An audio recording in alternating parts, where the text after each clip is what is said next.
Good evening and welcome everyone to tonight's official coverage of Asrnz's 2024 GT3 Series 2, proudly brought to you and broadcast by MATCHFIT Entertainment and the good people at Race Command, keeping our exceptionally quality service running smoothly. We're at Snetterton. I think it's round 7, and as always, I have my two good mates by my side in J-Man and Rusty Shackelford. How you doing, boys? Evening, Davo. Evening, Rusty. Good to be back here on a Thursday night, gentlemen. Rusty? Yes, good evening, gentlemen. Welcome to Snetterton, a place where the women are grim and the weather is even grimmer. A lot of dive bombing going on tonight here at Snetterton. A track where young men on a fox hunt might find themselves in a great deal of trouble by pursuing that hot piece of tail that's running ahead of it. So very difficult out there tonight, difficult conditions. All hands to the pump, gentlemen. All hands to the pump. That is correct. Thanks, Rusty, for the intro there, brother. It's a beautiful little intro there from our very own Rusty Shackelford. Got to get him on the ground. Round 7, Snetterton Championship is starting to heat up, lads. Plenty to talk about throughout proceedings tonight. But hey, look, no time like just to pick up on. We do have our Pro-Ams and our AMs out there. Q1 a super sprint round tonight. I will pass it over to our good friend Rusty Shackelford to give you a little bit more detail on what is to be the format here tonight. Obviously, with this first session being 15 minutes broken into 2. Rusty, what can you tell us and the viewers about what to expect in the format tonight? Yeah, super sprint round, guys. So 3 qualifying sessions, 3 races. Qualifying is split in half, as you mentioned, as per class. AMs and Pro-Ams going out first for the first 7.5 minutes, followed by the Silvers and the Pros. The drivers tonight are limited to 4 sets of dry tyres. I did speak with the drivers who are doing a few practice runs throughout the week just to try and get a feel for the weather trends, server jump to server jump. And the guys told me that it was pretty rainy throughout the practice throughout the week. But so far, I'm looking at 3 sessions. We've just gone through a practice, 2 practices, and now in quali, and we are dry for the foreseeable future. It looks like it's going to be a dry qualifying session. So tyre allocation, all important. You do, of course, have unlimited wet tyres tonight. So 2 20-minute races, 1 30-minute race. It's all action. It's all go. No compulsory pit stops. Flag to flag, pillar to post, park to paddock. Yes. Hectic stuff, quick fire stuff here for Snetterton, in Snetterton for round 7, ladies and gentlemen. So don't go anywhere.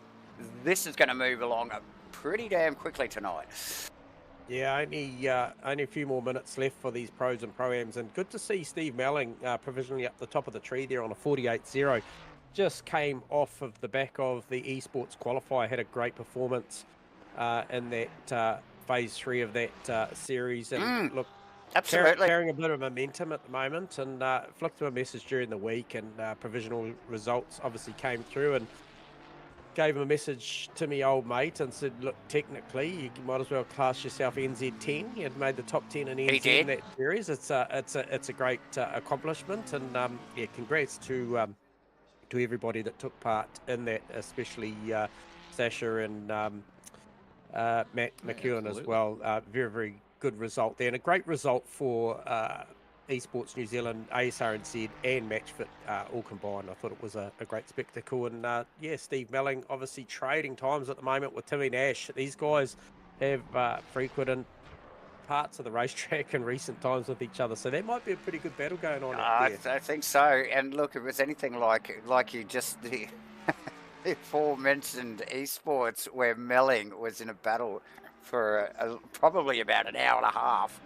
In the last time we called him on the weekend. So used to a good battle at the moment, and like you said, carrying some momentum. So there he goes.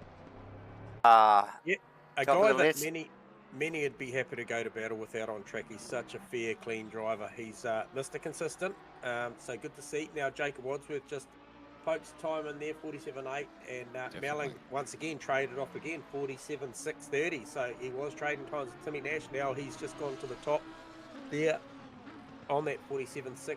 Jarks, Damien Jones in the OG Asrnz Lamborghini coming around with about a half a second up his sleeve. That's going to see him head down towards closer to the 48. Yeah, that could 48 sneak him laps. into third position provisionally, actually, J-Man. He might jump up a couple of posies there. So one to watch. I think we got him on camera at the moment in the ASRNZ OG Lambo. So doing a stellar job is Jacques. Pro-Am category down a couple of drivers tonight, guys. So some big point, no drop round this season as opposed to last season. We had a drop round. So potentially a big chunk of points to be made here for Steve Melling, and just this championship is starting to shape out for Steve Melling the way that all Steve Melling championships shape out, which is just quietly goes about his business, doesn't get involved in any issues, doesn't have any drama, just, you know, stays out of trouble, very respectful, just keeps banking points, and at the end of the season you sit there and you go, well, how the hell did he do that? He's on a very good lap too, guys. He is. He's doing very well. So big chunk of points to be gained here on his rivals in the championship. Okay, so he's got quite a healthy 6.5, just under 6.5 tenths on his nearest competition. Right? Yeah, so yeah, they'll be working hard. Well, look, time's up anyway for the boys. They will complete the laps they're on as we just see the pro drivers rolling out now. These pros and Silver, Dave, they don't give each other a lot of room on their outlap, do they? No, they're keen. All choked up. Yeah. They're all keen. So a little impromptu, guys, but obviously the pros are on an outlap, so we'll just take the minute just to grab our old mate Steve Melling down in the comms box, and I know he loves a chat. He'll tell you he doesn't, but he does. Steve, you got us on comms there, mate? Yeah. Mate. Very, very good lap there, mate. He barely contained himself with the excitement, exactly. J-Man. Yeah, It's actually pounding a little bit. yeah, 47-1. Great lap, Got mate. about just under 6.5 tenths on your competition here tonight in that first phase of qualifying, mate. Just gives an insight to how's the Mustang feel out there, and what's your expectation tonight? You're thinking a little bit of weather could play a hand in this, or you're pretty comfortable with where things are at? Yeah, at the moment, that's good to see that. It's keeping an eye on Jacques, and he obviously hasn't done his homework this week, so he's a little bit off the pace. That's unlike Jacques. So certainly hoping to put some people between us for the championship. So yeah. Yeah, Davo just mentioned a bit of an opportunity out there tonight, Steve-O, with a few of your fellow competitors not there. Maybe a good time to make bank tonight. I'm sure that'll be a front of mind at the moment. Yeah, definitely. I'd say it's got to get a good clean start and get to use my pace up near some faster guys, and then I'll be able to hopefully just say pull away from Jacques, who might be stuck in there with the rest of the boys and having to work a little bit harder. Yeah, good stuff, Steve-O. Well done, mate. And once again, congratulations on your accomplishments in the esports the previous week, mate. We were pretty proud of you there. You had a great run and a great battle, and bit of luck, mate. You had found some time to go and watch the plenty of airtime that you and Mudgeway actually got on there, mate. It was a hell of a battle. So hopefully we see a little bit more out of you with that sort of stuff tonight. It'd be great. Yeah, awesome, boys. Thanks. Cheers, Good day, mate. Steve Melling, everyone. Provisional pole position that... Just want to report, guys, that Ethan Cale has had an off, took out a couple of the roadside corner indicators, mind you. You know, that styrofoam went in all sorts of different directions when he went through there. So, but he did regain control. He is back on track. We don't know how much damage has been done to those tyres, but needs to get a lap in here, yet to post a lap. So currently sitting in P9 overall.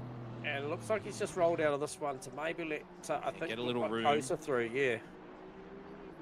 And John Carter also. So, yeah, so a little bit of just upset of the rhythm there for Ethan Cale, who we've come to expect be somewhere up the pointy end. He's a very, very quick driver. So we'll just reset, go again.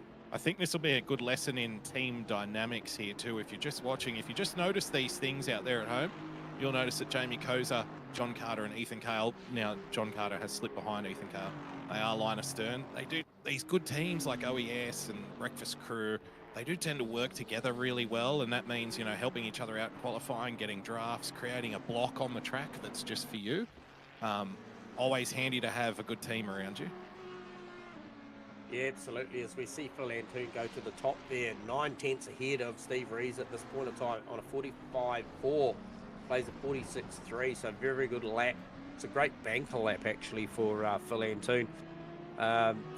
fully rebuilt Honda, I understand. That thing was fully re-chassied and re-shelled, and yeah, so a lot of money been spent since this time last week. Obviously, big incident at Rouge, and good to see that Honda back out there. It was bound to happen. We always get one, don't we, at Rouge? Every time we go to Spa, there's always at least one.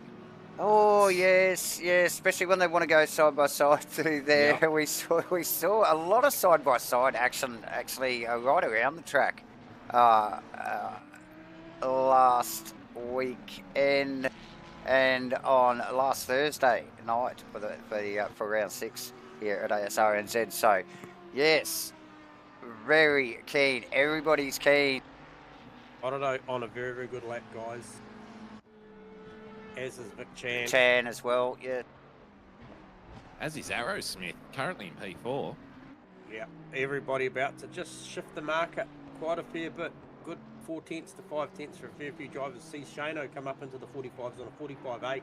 Mitchy Campbell just rolling out of the final corner as well. Look, with a healthy delta, that'll pop him up at maybe a position or two. Puts him in provisional 6th. Arrowsmith backs that up. Is that into 3rd? 46.1, 46.2 for Rees, 46.2 for Haas, 46.5 for Campbell. Who else? Jamie Kosa just jumps in the mix on a 45.7, but Phil Antoon on a 45.1 shifts the marker again. Wow. He's definitely got the rubber band wound tight in the Honda tonight and showing some great pace. Yeah, phenomenal. The Honda working really, really well here. We talked a little off camera earlier about the love-hate relationship some of these drivers might have with Snetterton. I myself personally don't mind the place because we don't frequent it that often in the modern era for sim racing leagues. But look, he's really got this thing sorted around here, just using a lot of track. Stewie Arrowsmith also, he looks super comfortable out there in the fake taxi. Good to see the fake taxi paint regime back. Ditch the ITM for now. Back to the fake taxi. Good to see you tuning in as well, Warren. Very much a regular here, mate. We do appreciate the support.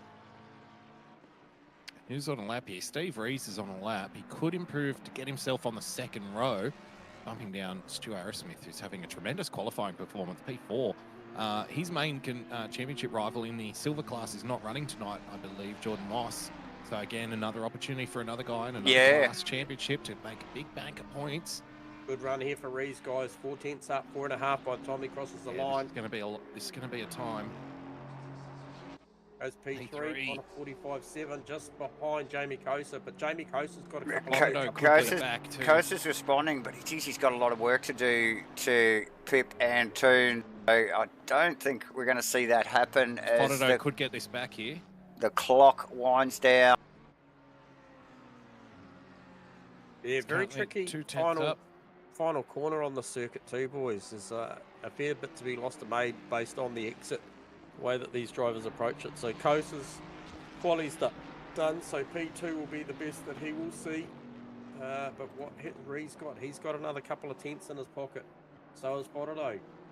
Mitchy Campbell, 6 tenths up. What's that going to do for him? That's going to drop him into the 45s.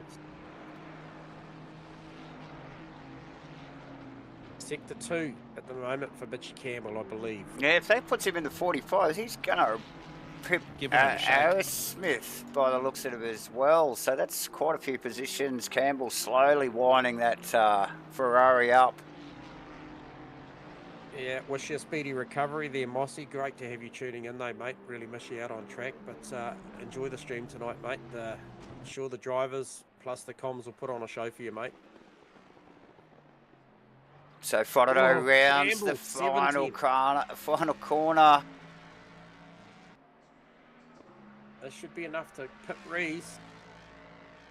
Fotodo moves up. Rees has got a 10.5. He's approaching the final corner now. Campbell. Just under a tenth, half a tenth. Might be enough. Oh, this is going to be close. Rees not quite doing enough. Chan. Oh. Campbell slots in there. Chan slots in there as well. So I think that is it provisionally. That's a hot top 6, gentlemen. Yeah, isn't it what? Anyone Overcoat. in the top 6 is a contender on this track. Phil has a big chunk of time up his sleeve to his nearest rival, but He does. it's the kind of track that creates moments, it creates issues. It's very easy to drop one wheel off here and just lose a bunch of time. We were talking in the driver's room earlier before the race. It's the kind of track where we do see guys, traditionally, a lot of people get spun around here because it's the kind of track where, you know, you can stick your nose in, and yes, the person in front must give you space, but really, there's not a lot of space to give. There isn't a lot. There isn't a lot, Rusty. So you've got to pick your moments here. You've got to be patient here at Snetterton to you know, have a successful race and overtake. So yeah, we do tend to see a lot of you know, a little nose to tail, a lot of gizzing here, guys. Plenty of gizzing. We don't mind a bit of gizzing, but then we're in the love it. comms box, so we're... That's right, yeah. Gizzing's a very different experience when Yes. you're behind the wheel, isn't it? Absolutely. So the boys get set on grid as the countdown winds down here for race 1 in Asrnz's 2024 GT3 Series 2, round 7 here at Snetterton. Looks a little overcast.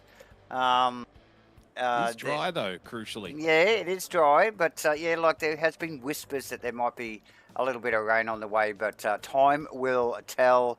Obviously, we'll thank again MATCHFIT Entertainment for bringing this all to you, and obviously live broadcasting to YouTube tonight. So thanks for tuning in, everybody. Hit us up on the chat box. We love a chat. And, of course, the good people at Race Command for delivering our quality servers. The quality servers that are required to run a top-notch series, as is the Asrnz 2024 GT3 Series 2. So, very big thanks to the good people at Race Command. End of the night, as always, we are giving away a small gift to one of the drivers here. With a bit of a spin of the wheel after the race, and of course at the end of the championship, giving away just a little gift to the boys for competing in the series in a stream deck, which is, look, we've only got this round and 3 other rounds to go, 10-round series here at Asrnz for the 2024 GT3 Series 2. Clocks winding down. Bit of a G'd up bit for of this a one. catch up on the points, you think, boys? So Oh, we got quick. time for a bit of a... Yeah, let's have a quick look at that. 30 seconds. Let's have a quick look at that. Points are up there, boys. Yeah, so as you can see, big shake-up after what was Spa. So Reese now on the top of the table, 1,127 points over Vic Chan, moving into second place at the expense of Phil Antoon, aka Maverick, with that disastrous incident and result happening at Rouge. Sees him drop down into P3. Shane Fodado hot on the heels as well in P4 in the 585 Ford Mustang. Mitchie Campbell still in the hunt, P5 outright. So good to see your qualified there. P5 here, race 1 too, J-Man. So the truffle pig will be sniffing about. He will be. And I tell you what, this next one's very interesting. Look at this McLaren pack here. Stu Arrowsmith over Jordan Moss absent tonight. Sam Carson, John Carter, Brad Robertson, Matty Dayton, Ethan Kale. Now that will come down to a battle tonight with Stu Arrowsmith, Carter, Kale and Co, because we are missing a few. So, and then we do drop down into the Costas Macrolos there, qualified P11 here tonight. Damien Jones. Now, I want to pick on this battle here. Obviously, that was the silver class. And we go to this pro-am class. Damien Jones, 695 points over Steve Melling on 672. Feel like Stephen Melling's got a point to prove here tonight and maybe bridge this gap up to Jones for this championship hunt. Yep. And then Wadsworth in there as well, 644. So those three there for that podium, still very much in the hunt. And absentee tonight, Ben Collins, not the Stig. So it is a shame that he's just having a couple of internet issues. It's good to see Ben out on track. He's been a real contender for this Pro-Am class this season. And then dropping down, Phil Turner, Nev Shields engaged in a 12-point battle for the top spot there. And Kenny Simpson not that far out of that fight. Still a fair bit out in the AM Championship hunt. But and they've qualified Linus Stern, by the way. They Nev have Shields qualified P18, Linus Stern. Turner 19, Simpson 20. yeah, so that's going to be it's one live. to watch, boys. Yep. Yeah, it's live. The Pro-Am Championship, as you mentioned, is also, it's live. It's on. Yeah, and it's heating up week by week, viewers. So, you know, we'll keep you updated on what that looks like. Obviously, tonight, 3 pretty quick fire races. Couple of 20s and then a 30. So now these first 2 20s that we're going to see, they're only half points. However, the drivers will treat them like they're everything. Yeah, look, good chance to bounce back if something does go wrong on race 1 and race 2, and then grab 4 points in race 3. So, Well, plenty of opportunities. Something also worth noting, J-Man, sorry to interrupt. We've got race 1 start here at 2:05 p.m. local time in sunny Snetterton. A couple of drivers are already opting for the lights. That'll give you an indication of what visibility is like out there. We have had reports of rain throughout the week, pretty constant, although we've started the night dry. The last race tonight, the 30-minute race, is scheduled for a 10 p.m. start. So we will be in night conditions, potentially wet racing. Double filed up now, boys. Yeah, that will be interesting, Rusty, for sure. Now, just a quick mention too, latecomer to the grid too. I believe that was Riley Price. So correct, just, Yes. Just be aware that, yeah, Pricey's back in there now racing out of the silver class. So just one to watch coming through the field. Potentially he's had a lot of pace in that BMW of late. Definitely, J-Man, as they round the final corner. Very technical first sector in this lap. Will be interesting. The jump on the start will be critical here. This is round 7. We are at Snetterton for Asrnz 2024 GT3 Series 2, broadcast live to you by MATCHFIT Entertainment and brought to you by Race Command. Ladies and gentlemen, we've got a green flag. Antoon with a great jump immediately. Koza keeping in touch. Vic Chan and Mitchy Campbell bouncing off each other in the background there, with I think that is Asrnz and Kale sneaking past Asrnz under pressure there. here from Campbell. It's all going on. Rees and Campbell, paint exchange again. Howling was going backwards there. I'm not sure what happened there. Now he's one to steer with Damien Jones. Vic Chan, Smith as well. So Asrnz and Kale, and now Asrnz and Chan. It's all going on in the background there. Like you mentioned earlier, Rusty, not a lot of space around here. It sort of begs you to get a little bit of overlap and go for the pass, but not a lot of space to work with here as we see Vic Chan. Ethan Kale up a couple of positions for that. Look, the bunch in behind Chan now. Carson Carter, Macrolot in the air. With a little bit of nose-to-tail contact with Vic Chan, sort of just upset his rhythm there, made Mitchy Haas's job just a little bit easier back there. Despite the gizzing, guys, we are essentially a clean lap. All runners are still running and in contention with one another, so no stragglers. It's a clean lap. Absolutely. Antoon Kosa and Fodado with running away a little bit there already, making a bit of a gap on Rees. Rees has got plenty to think about with Campbell right on his tail. And nowhere to go through this multiple apexing right-hander before they drop into this little quirky, little awkward left-hander and out onto the start-finish straight. That is lap 1, relatively clean lap, but the elbows were out, boys. Oh. They were, yeah, shame not to see you out on track there, Matty Dayton, mate, but tune in and I hope you enjoy this one. And look at the run, Mitchy Campbell gets in the Ferrari through turn 1. On Steve Rees, so that's got a lot of pace. And I also just picked up as well Steve Melling and that Mustang. He has got Damien Jones right behind him. Oh, Campbell's turned Rees around. Oh, he has too. So just a slow exit from Rees there. Campbell found himself the nose of the Ferrari just tucked up on the back quarter there. Look, and that's put Rees a long way back. And is that Chan in the back? Who's that off track? That is Chan. Chan and Hart. Yeah. Haas recovering now. He's just dropped in between Timmy Nash. No, he's actually got. Okay, so that was contact. That was contact between Haas and Chan. It was a clean lap 1. They saved it all for lap 2. Well, avoid those extra penalty points by race control. Got to get this started. Absolutely.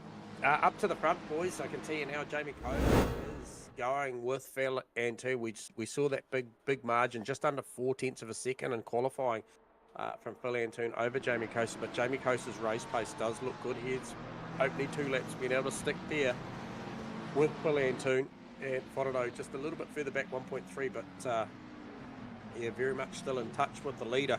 Definitely Haas around Price. Price not wanting to give it up just quite yet. Haas with a little bit of contact with Chan earlier. Both of those cars off track, so Haas, I suspect, in a little bit of damage control. Nash actually back a couple of positions as well. Not sure what happened there. See if we can pick it up on the replay. It might have actually already happened with Jones and Melling slipping past. Plenty going on here, ladies and gentlemen. Rusty's, Aaron Smith's having a big look at Kale here. He's having a monster look. Oh, and Kale takes evasive action. Covers. Pulls it up nicely, parks it on the apex. Oh, very tight corner. Super awkward, that T2 there, isn't it? And Macca on Macca. Yeah, good little battle too. John Carter, Costas Backralos, and Tony Spence going as a trio there. And I was going to mention earlier, guys, I was watching the Mustang of Steve Melling. Obviously, BOP always updated pretty much weekly here, and that Mustang appears to have a heap of horsepower at the moment. Costas. Side by side with John Carter. Drops it down the inside in the braking area. A little bit of contact there. It still continues. Will he get the over and under? Carter. Working hard. Up while they're battling. Melling's starting to close back in this gap because he was right on Tony Spence half a lap ago. Well, and Carter, of course, involved in the championship, the Silver Class Championship, the Aaron Smith and Carson just further up the road, P1 and 2 in class. Spence so going, this is a battle for the podium here with Spence in the Silver Class. Spence going Carter now. You don't want to be there around. Oh, he's very brave. Because it's this Sticks little... it in. You run out of road. They did really well. A lot of respect there. Amazing. Fantastic driving. Amazing work from those two. Very tricky little short, sharp right-hander here. It's not over, though. That is Carter Melling. drops a wheel off. You just drop a wheel off here at Snetterton. You lose so much time getting in the grass. Carter's car looks really loose through that long right-hander there. So some of these guys just trying to find their feet, so to speak, here. Top three have broken away from the rest of the field. It's worth mentioning, about 4.5 seconds down the road back to Mitch Campbell in P4. Yeah, and a 45.4 for Phil Antoon to take the fastest lap of the race. Remember that he was in there on I think it was a 45.1. So very, very fast lap for a race lap. Obviously, they will be light on fuel. It's only a 20-minute race. But it's a very, very quick lap. 20 minutes. We are 3 laps in, and the mid-pack is hectic, ladies and gentlemen. Vic Tan coming back through the field, very much in recovery mode, but look at this. It starts up here somewhere. Carson, Macralos, Spence. Oh, should I say, yeah, Carson, Macralos, Spence, Carter, Melling, Jones, and then it's Nash and Wadsworth and Haas and Price are all just in the background there. Look at them all. Yeah, it's a great battle, that battle there. Hey, that is like nearly half the field there. Yep, going at it, mid-pack, at its best. Now, after last week, Antoon's obviously doing the best possible job out there at the moment to try and make bank here. And then with championship leader at the moment, Steve Rees in 17th. The damage isn't that bad for Rees at this point because it is only classified as a half race points race. So. Yeah, too true. Yep. Nev Shields off. I'm not sure if we can pick up a replay there, what happened there, Davo, but Nev Shields off now. He's back down to P22, and his championship rival, Phil Taylor, has now got 3 cars in between himself and Nev Shields, so not sure also an issue with Stu Arrowsmith, guys, to drop right off the back of Ethan Cale, now in the clutches of Sam Carson, and that's for P1 in class. There you go. So unforced error for Shields. Just missing his brake mark there clearly and just running clear off the track there. And now in recovery.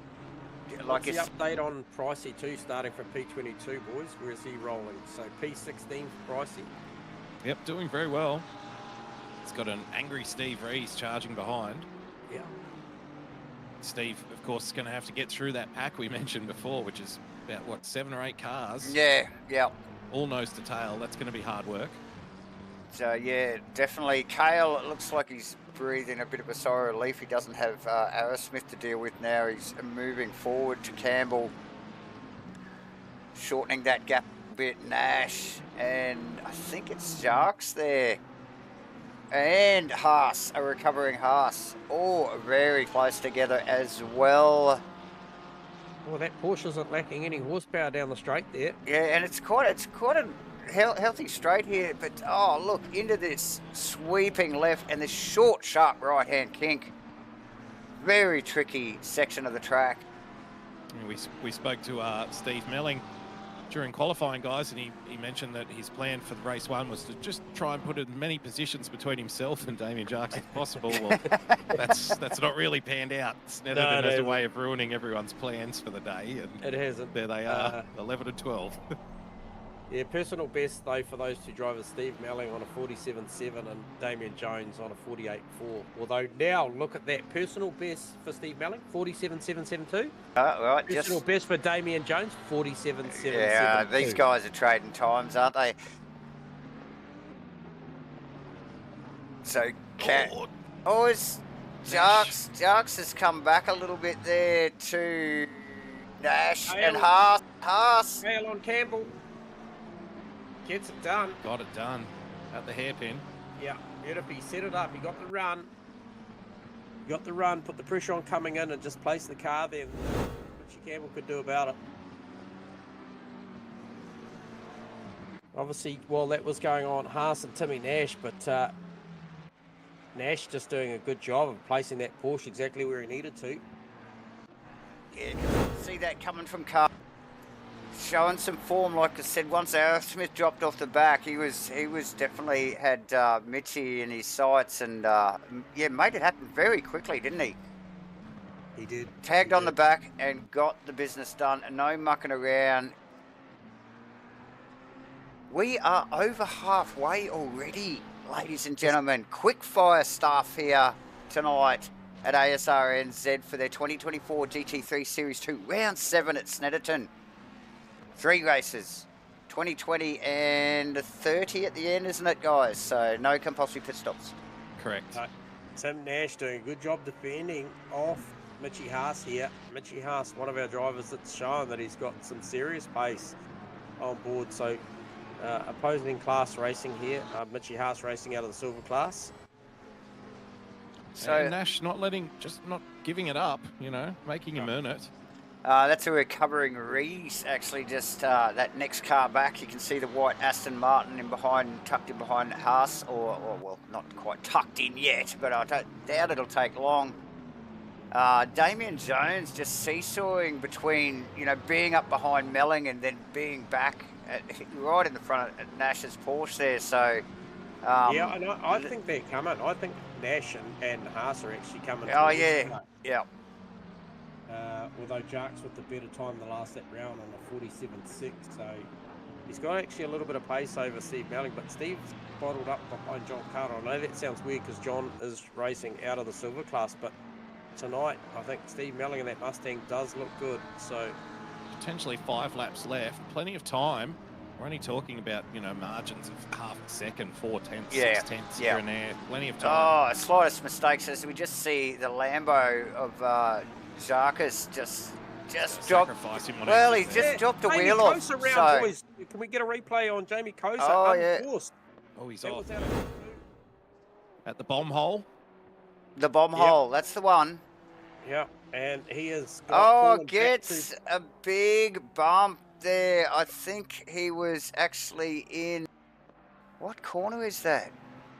That's just as you go on to that big triple apexing right-hander. Nelson? Yeah, and Nelson. Yep. So now in the clutches, I think that's Carson side by side with him at the moment, and you can see Asrnz just in the foreground. Yeah. So unforced error, just got a little bit of inside curb there, a little bit too much. Got a very It's not over awkward with Carson, bounce by the way. off the curb. Well, Side by Carson, side the whole yeah, way. it's fair game. It is for position, isn't it? So look at him go. Yeah, I favour Coaster's line up here. Ferrari, yeah. And that's Macrolos having a better night tonight, and that Audi's really just struggled to find the setup on that Audi this season. There's a guy that we're used to seeing consistently top 5, so he might be just starting to get a handle on this Audi at the moment. Tim Nash, really close up behind Damien Jones now, and Steve Rees through on Mitchie Haas too, guys. Well, this is great for Phil Antoon's recovery in the championship after isn't the it? DNF at Spa. Isn't These it are what? good points, yeah. Albeit they're only half the value. Yeah, I'm but sure he'll be he's still... got 14 positions between himself and Steve Rees in this race, and Chan's another 4 positions further back from him, so got to scoop him up where you can get him.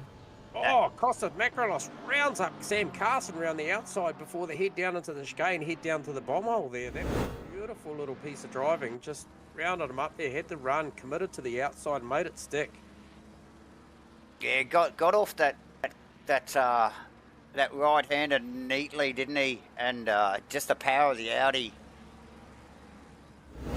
Clean pass there from Macrolos. Rees, ranging up on Nash. Nash with a big wriggle in the Porsche there. Yep. Working hard for his pace. It almost looked like he moved over there for the recovering Rees there. Yep. Not his battle. Not his battle. Exactly right, Rusty. So Rees on the comeback, working his way. He has a little over 5 minutes to go in provisional 13th moment. So a long way to go just to get back into the top 10 still, guys. Nash and Hart, are they side by side or what? They've just seen my deltas flashing at me. Carso is still going at it with Macrolos and Melling as well, just tucked in behind Carter.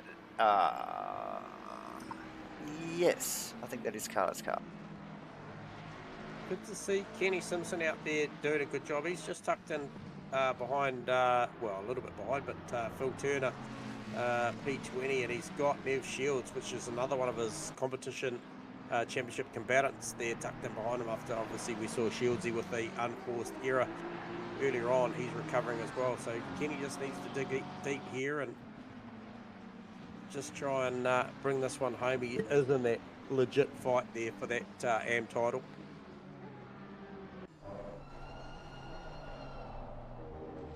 Out of the wing of Shark's car. Shark unforced off track. Oh, it's going to set it up here for Timmy Yeah, Nash. can't recover. Put it down the inside here. And you have to be careful that Mitchie Haas doesn't go with him here. So easy to get stuck on the outside. A couple of places here at Snetterton, you just can't. Oh, just picking up on the replays. Damn, it's bumpy off track out on the out on the grass. So got to be careful trying to just recover the car and get it back onto the black stuff bed. But yeah, Nash passed. Oh, Haas starting to line him up. Chan on Wadsworth. Chan also in recovery mode. It's been very busy for some of these top runners. A little bit of contact and a couple of unforced errors. Unlike we are expecting, normally would expect from some of these top end drivers. Haas dipping a wheel in the grass. Haas in the grass. That one's going to stick. Haas in the grass. I think the next closest car on track is Vic Chan and Jacob Wadsworth. yeah, These guys are working hard. Coase is just catching up to the back of Stu Arrowsmith on his recovery drive. Could potentially get himself back up to P5 here, which is a hell of a recovery in about 4 laps. Now, can Melling hold on to Rees for another lap and a half, sorry, 2 laps, because that would be big for Steve, because he has now got Rees, Nash, Haas between himself and Damien Jones, and this is what he was trying to Now, start of this race. Yeah, so. that's right. That's right. And just as we were checking out Vic Chan, there we just see in the replay there, that was Damien Jones. Just getting, again, a little bit too much inside curb there, getting really awkward bounce off the ripple strip and Haas through as Vic Chan does finally make that move on Worth. So still on the recovery. Rees now up into 12. He is not going to get that car top 10, but like we keep mentioning, half points for these little shorty races. So yeah, look, it really does encourage these guys to jump back in the next race and have another crack, and then stick around for the third one, which is 4 points. So we wind down, minute and a half to go, ladies and gentlemen. Coaster on Aerosmith too, guys, that's heading up. It's not his fight, but what is important is the two cars that he's got between himself and Sam Carson right now, and he'll want to keep it that way, but that'll be a tough job with Mr. Jamie Kosa. Absolutely, and as we speak, Haas has really ranged that back up onto the back of Jimmy Nash very, very quickly. So Nash was past Jones way early. He had to lift. Big wriggle there, out on the grass. Yeah. He had to get out of that, didn't he? Just their closing speed was very, very quick. What do we got? 50 seconds on to go. Where is Antoon? Where is Antoon? well, 46 and a half to do a lap. He's gone across the line. So this will be the last lap. He is starting now with only around about 32 seconds to go as he crosses the line. There it is. White flag throughout last lap. Yeah, so what a great race for Phil Antoon. 8.2 seconds over Shane Faraday. Yeah, Ethan Cale bringing it home in third there. But yeah, final lap here, ladies and gentlemen. It's still Melling just starting to push on the back of John Carter now and saying, "Mate, can we get a move on, please?" He's Aston behind me. He's got an angry Steve Rees tucked right up behind him now, and it's 1 lap to go. Rees moved in very quickly there on Melling. Going to get a run on him here. That Ford is so strong coming out of these turns, though. Yeah, Sounds like a good track for the Ford, doesn't it? Yeah, got a lot of low-end power there. You see him will punch off of here. Yep. Rees probably with the better apex there, but you can just see that he just put about a half a car to a car length through him just off the corner. And famously, the Aston Martin is really terrible coming out of those slower turns, isn't it? Because of the gear ratio. You look at the margin he's just put on him there. Obviously, Rees will be good under brakes and maybe to the apex, but then the way that the Mustang punches off the corner, you know, hopefully he can hang on to this spot here, because like we mentioned, he has got 3 cars between himself and Damien Jones. And it's good for us, it's good for the viewers, because that just tightens up that title hunt. It does. Kosa on Aerosmith. It is ramping up. We've got battles all through the field, apart from the top 2 or 3. They're actually way out in front. But Aerosmith, Kosa, we also have Melling, Rees, Antoon across the line, Nash and Haas in the background as well. So Antoon pulling the Honda up quickly, rubber band all wound out. And then what have we got going on there? Mitch Campbell came up in third for some reason. No, he finished third. Followed by Ethan Cale. Okay, I thought Cale was in front of him. Melling's going to hang on here for this 11th spot too, guys. The Aston will not have the power to chase him down across the start-finish line. So Aerosmith across for 5th, Kosa 6th. Macrolos 7th, Carson 8th, Spence 9th. Great drive from Tony Spence. My data just shuffles around. Yeah, so that was Nash, and then Haas, and then Jones, Wadsworth, Turner, and Simpson, Nev Shields, Vic Chan, Joe Grimmer, and Riley Price rounding out the 22, ladies and gentlemen. Yeah, great race there. Busy. Great start to the race. Relatively clean lap 1, but the elbows were out, and it wasn't long before we saw a few boys in the grass and around. Mad mid-pack racing like we always expect here at ASRNZ, and ramping up at the end of the race there. Boys, we're only going to have a short break between races here, ladies and gentlemen. We go to the second. Are we chatting, gents, or are we going to just have a quick intermission? Yeah, one at the end. Yeah, let's take a break, and I think we get them in at the end. Yeah, absolutely. We'll have to get the abacus out and work out what's what. Take notes. Take notes. Yep. Okay. Don't go anywhere, ladies and gentlemen. You are watching the ASRNZ 2024 GT3 Series 2 Round 7 from Snetterton. That is a wrap on Race 1. Go and get yourself a bevy, and we'll be back in a moment.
Good evening and welcome back, everybody, to the live broadcast of Asrnz's 2024 GT3 series. It is round 7. We are at Snetterton. We have already completed one 20-minute race, and the boys are out in qualifying for race 2. Cracking race, boys. J-Man and Rusty, the first race there. Elbows out stuff, wasn't it? Yeah, fantastic race, and I think Rusty caught it very, very well in his description of the style of racetrack, and I think we saw a very, very good lap 1, and then a lot of feeling in lap 2, I might add, and yeah, plenty of scores to settle in the second one. We saw obviously Reese go a long way back, Chan go a long way back, but look, first and foremost, pro-ams and AMs out there at the moment. I just want to pick on Tim Nash. I'm going to do this for a couple of reasons. First and foremost, he's got a lot of support out there on the chat tonight, so welcome aboard, Timmy Nash viewers and supporters. Good to always get in behind your man and back him up, but deservedly so, because he did have a very, very good race 1, held off Mitchie Haas for the better part of the back end of that race. So that's a driver that's racing out of class with another driver. So he did a good job, and the intent, and we often talk about confidence and attitude of a sim racer, and he was the first car to fire out there again. So this is 2 qualifying sessions in a row with the 66 Porsche of Tim Nash has decided to, look, I'm all business tonight. I think he's feeling it out here, and he's gotten out there and he's on an attack lap straight away. Rusty, what are you seeing out there, mate? Yeah, just caught me off guard. You were talking earlier about, you know, the style of racing that we saw in race 1. You know, we're going to see the same again in race 2. It's a track where, like we mentioned, you've got to be patient here. You do see a lot of nose to tail, a lot of, you know, people sticking their nose in. It's bound to happen. It's difficult to overtake here at Snetterton. That's the thing. It's tight, it's twisty, but it's also bumpy. It's very easy to unsettle your car here. The runoff areas are very tempting and killers, right? It's very easy to drop a tire off here and lose traction momentarily, and there's all sorts of things that can go wrong when you overdrive here at Snetterton. So when you take that into consideration, it's a very difficult place to overtake. It was a fairly clean race in race 1. I do think that there's going to be a lot of guys who are going to be working their way back into the round after race 1, and that's the beauty of the super sprint rounds. So, you know, we discussed earlier that race 1 and 2 are at half points. Well, effectively, that means it's 1 point per position, because normal points is 2 points per position, which is what you're going to see in race 3. So if you can get, you know, a good 5, 6, 7, 10. We've only got a 22 car field tonight, so that's not working in your favour. But if you can get a good 5 or 6 positions on the guy behind, if you do that a couple of times, then that's 12 points gained, and we've got a couple of championships that aren't too far away from you know, 10, 20 point margins. So absolutely, every point is important, every position is important. That's why you saw Steve Melling, I think, fighting so hard to hang on to that position with the fast finishing pro behind him. Ordinarily, as a pro-am driver, you would recognise that that's not your fight. You'd let the pro through because you just don't want to get involved. You're racing other guys on the grid. But for a half, you know, for the half points race, the 20-minute race, it's worth it. You know, hang on. Oh, definitely. Yeah. And you got, you know, we've just been discussing how difficult the track can be to race on. You know, with so much side by side, you really got to, you know, make it moves pretty forcefully to get them done. And I mean, in these short races, Rusty, you know, they don't have a lot of time. You're saying you need patience to get past here at Snetterton. Yeah, right. But we've got 20-minute bloody races. They don't have the time, do they? And that's why we see racing like we saw in race 1. There was an urgency about it. And, you know, the boys were really nailing some really good high-quality passing. So, awesome stuff. Love it. I think it's also worth mentioning too, guys, that we haven't seen a drop of rain yet. So for the guys in the pit lane, remember, 4 sets of dry tyres only, J-Man. So for the guys in the lane who may have burned a little bit of rubber earlier in the evening, thinking, well, it doesn't really matter because I'm going to get a few wet sessions here, so I got free tyres. You'd be maybe starting to look up the weather report now and say, well, is it coming? You know, my tyre's going to make it to the end of the night here? Yeah. And once again, boys, that's no EcoBoost Mustang out there of Steve Mellings. That's definitely all Coyote, that one, because he's got that thing wound up. He was carrying about a 10.5, 2 tenths through most part of that lap. He has just dropped off a bit. I don't think he's going to better this lap on a 47.0. And he comes into pit lane with still a little bit of time. Does he quickly hit the escape? Well, he's probably got enough time. I think he has, and I think he's going to go again. I don't think he was happy with that tyre set. Let's see how want to make he it quick. fires He'd want to back up make yet. it quick, though. But yeah, he's probably got 30 seconds up his sleeve, or maybe more if he can get that car straight back out there. So, as per... He's out of time now. No, he's out of time, mate. He will not make it round. It's a minute 40. Oh, yeah, no, definitely not. Round. Yep, no, you're right. She's done. The brain wasn't computing there. So it's That's probably right. It's 30 just seconds so short, not 30 seconds short. Yep. So, I'm just saying where he's under threat. He's currently got just under 2 tenths on Wadsworth. Wadsworth's probably hovering He's right on a on that lap. margin. yeah, and Nash looking to threaten Jacques a time as well, and Jacques down on his delta at the moment, so also wonder what. Shields is also on a very good lap here. This is our mid-pack. These top pro, these top here, Melling, Wadsworth, Jacques, Nash. That's where it's at. I think it's the Nash car, guys. I think the Nash car, if anything's got enough to maybe start challenging. Yeah, he's got 4 tenths. Wadsworth. He looks like he's going to get Wadsworth there. Let's get a A lot of beat Nash on where fans that. joining us in the YouTube chat tonight too. It's worth mentioning. Oh, we're out in the Shout out final. to the Nash fan club. He picked up probably a little bit more curb than he would have liked there, but he's carried 3.5 odd tenths down through there, so he's going to move forward for sure. Puts it up into P3 provisionally, but Wadsworth got 3.5 tenths now. Where is he on the lap? He's about to come down through the bomb hole. So I think Nash got across the line there too for another lap. Yes, I believe he did. Oh man, that was close. Like a second or two. It was very, Wadsworth very close. Going to be close here, not quite, guys. He's not going to have enough to pop Stephen off the top. Oh, betters it nicely. But Nash has. Shields though. Who's still out? tenths. Shields. Shields Here could we get go. pole Across here. the He line. could go Oh, to what's the top this? here. Oh, third provisionally in behind Wadsworth, but pipping Nash Less than a notably. tenth. So, yeah, a little It's bit the- pressure for Timmy Nash Well, it's the there. importance of that lap there for Shieldsy over the likes of Kenny Simpson and Phil Turner. So Yeah. Yep, definitely. As he P3 run- for Nev Shields, P7 for Phil Turner. As Kenny Simpson just puts in a lap, gets ahead of Phil Turner. So that's a three-way battle for the AM Championship, isn't it, J-Man? Yep, and we do have our pros on an outlap, do we, boys? Pros and Silvers out on their Yeah. outlap, yes, as we just pick up, or stick with, should I say, Timmy Nash as he rounds. He's actually gaining time. And now look, either way, he's going to be on the second row of the grid. No dramas, but will he be in the right spot? Looking at this, he could be on the front row here. He could be. He could well be. He's approaching the last corner. Oh, he ran it a little bit more Oh, conservative. no, He it's ran coming it back, more. He coming ran it back. more conservative, so he didn't make that mistake like last lap. And look at the time delta go through the roof. Look at Goes that. to the Got it. top. Nash to to the the top. top. He will be stoked with that. What a lap. Yeah, well, What a lap. hopefully unmutes his mic and we'll find out exactly how happy he is about that lap. You got us on comms, Timmy Nash. Can you unflick that mute button and have a quick chat to us, mate?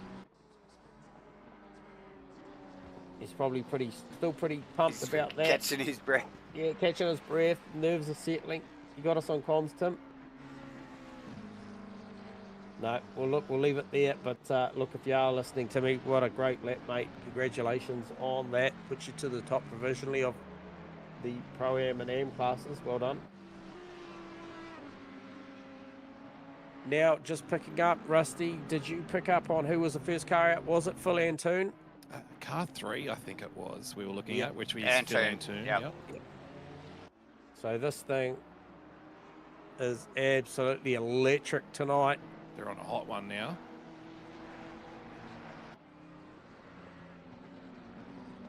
Sorry there, Nash fans. We're trying to get your man down for a quick chat, but he's been up on the wheel pretty hard, so he's probably catching a few big ones.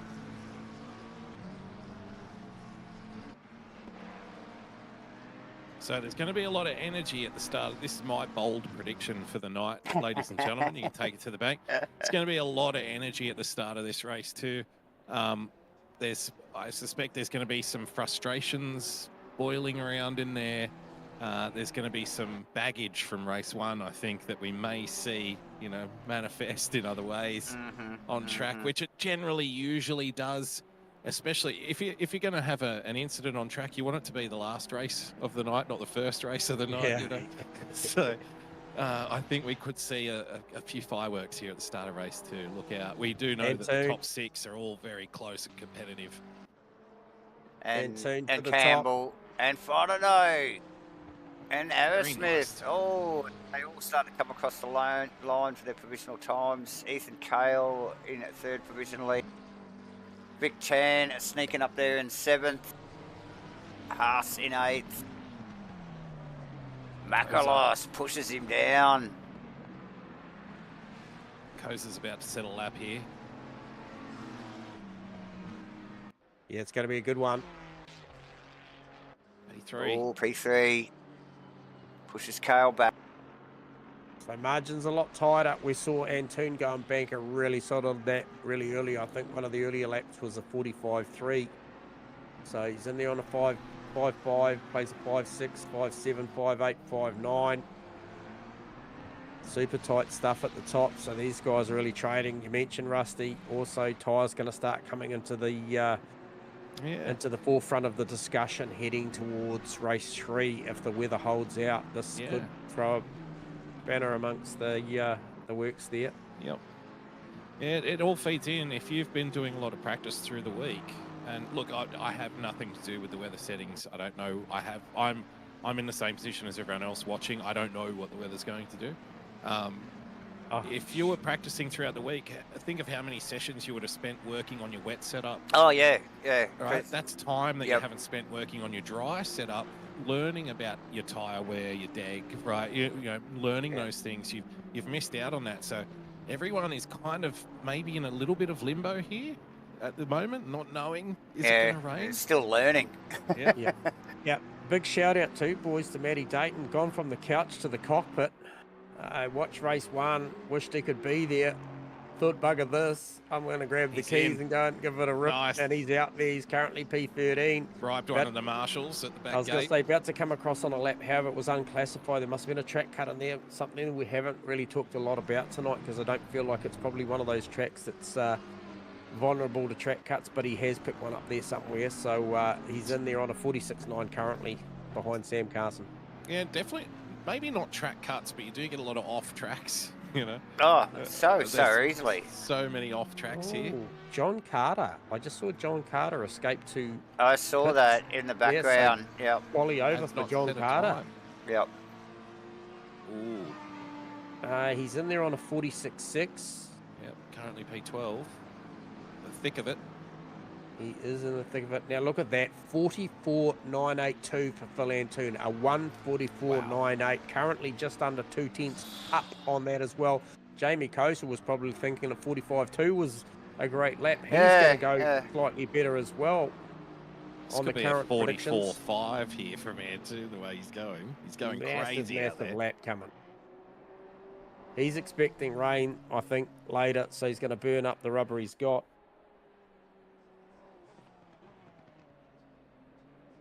Car's great, doesn't it does. It looks very, very planted. Yeah. Super hook. This will be fast, boys. It's another 2 and a bit tense.